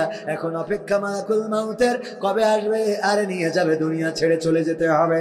ওগো আল্লাহ, আমার দাড়ি পাকা মুরব্বী যারা হাত তুলেছে, তুমি সকলকে তোমার শাহী দরবারে কবুল করে নাও। আল্লাহ, আমার যুবক যারা হাত তুলেছে, যাদের কর্ম নাই আল্লাহ কর্মসংস্থানের ব্যবস্থা করে দাও, যাদের চাকরি নাই চাকরির ব্যবস্থা করো। আল্লাহ, যারা লেখাপড়া করে তুমি দয়া করে তাদের কামিয়াবি দান করে দাও। আল্লাহ, রেজাল্টটা ভালো করে দাও। আল্লাহ, নিঃসন্তানীকে সন্তান দান করে দাও। অবিবাহিত যুবকের আল্লাহ নেক পাত্রী দান করে দাও। ওগো আল্লাহ, নেককার স্বামী হিসাবে তোমার অবিবাহিত যুবকদের তুমি দান করে দাও। ওগো আল্লাহ, আমার মা বোনেরা যারা হাত তুলেছে, যাদের মা নাই বাবা নাই, তুমি দয়া করে কবরগুলো জান্নাতের বাগান বানাও। ওগো আল্লাহ, যারা অসুস্থ আছে সুস্থতা দান করে দাও। আল্লাহ, এই মাহফিলটাকে কিয়ামত পর্যন্ত জারি রাখো। এই মাহফিলে যারা টাকা দিল, পয়সা দিল, দানকে কবুল করে নাও। আল্লাহ, আমার মালয়েশিয়ার উস্তাদ জনাব মাওলানা শাহিদুল ইসলাম সাহেব, আল্লাহ আমাদেরকে হাতে কলমে শিখাইয়েছে, কোরআন শিখাইয়েছে, বক্তৃতা কেমন করে দিতে হয়, কোথায় কিভাবে বলতে হয়। আমার মনে আছে একটা মাস উনি বিভিন্ন কোরআনের মাহফিলে ওই মালয়েশিয়ায় আমাকে নিয়ে বেড়াতেন। আল্লাহ, অসুস্থ মানুষ, পিতৃতুল্য মানুষ, আল্লাহ ওই মালয়েশিয়াতে কত স্মৃতি আমাদের রয়েছে। আমার সাথে হাত তুলেছে, আল্লাহ তুমি মুহতারামকে কবুল করে নাও। স্ত্রী হাত তুলেছে, সন্তান হাত তুলেছে, পর্দার অন্তরালে স্ত্রী আছে, আল্লাহ তুমি দয়া করে তার হাত দুখানা কবুল করে নাও। আল্লাহ, আমার সাইদুল ভাই ডায়াবেটিসে ভুগছে, অসুস্থ মানুষ, আল্লাহ তুমি দয়া করে রোগ মুক্তি দিয়ে দাও। ও আল্লাহ, আরো যত রোগ আছে সুস্থতা দান করে দাও। তোমার কাছে আখিরি ফরিয়াদ মালাকুল মাউত যেদিন মাথার কাছে আসবে, আল্লাহ তুমি দয়া করে আমাদের সকলের জবানে জারি করে দিয়া আখিরি কালেমা লা ইলাহা ইল্লাল্লাহু মুহাম্মাদুর রাসূলুল্লাহ সাল্লাল্লাহু আলাইহি ওয়াসাল্লাম।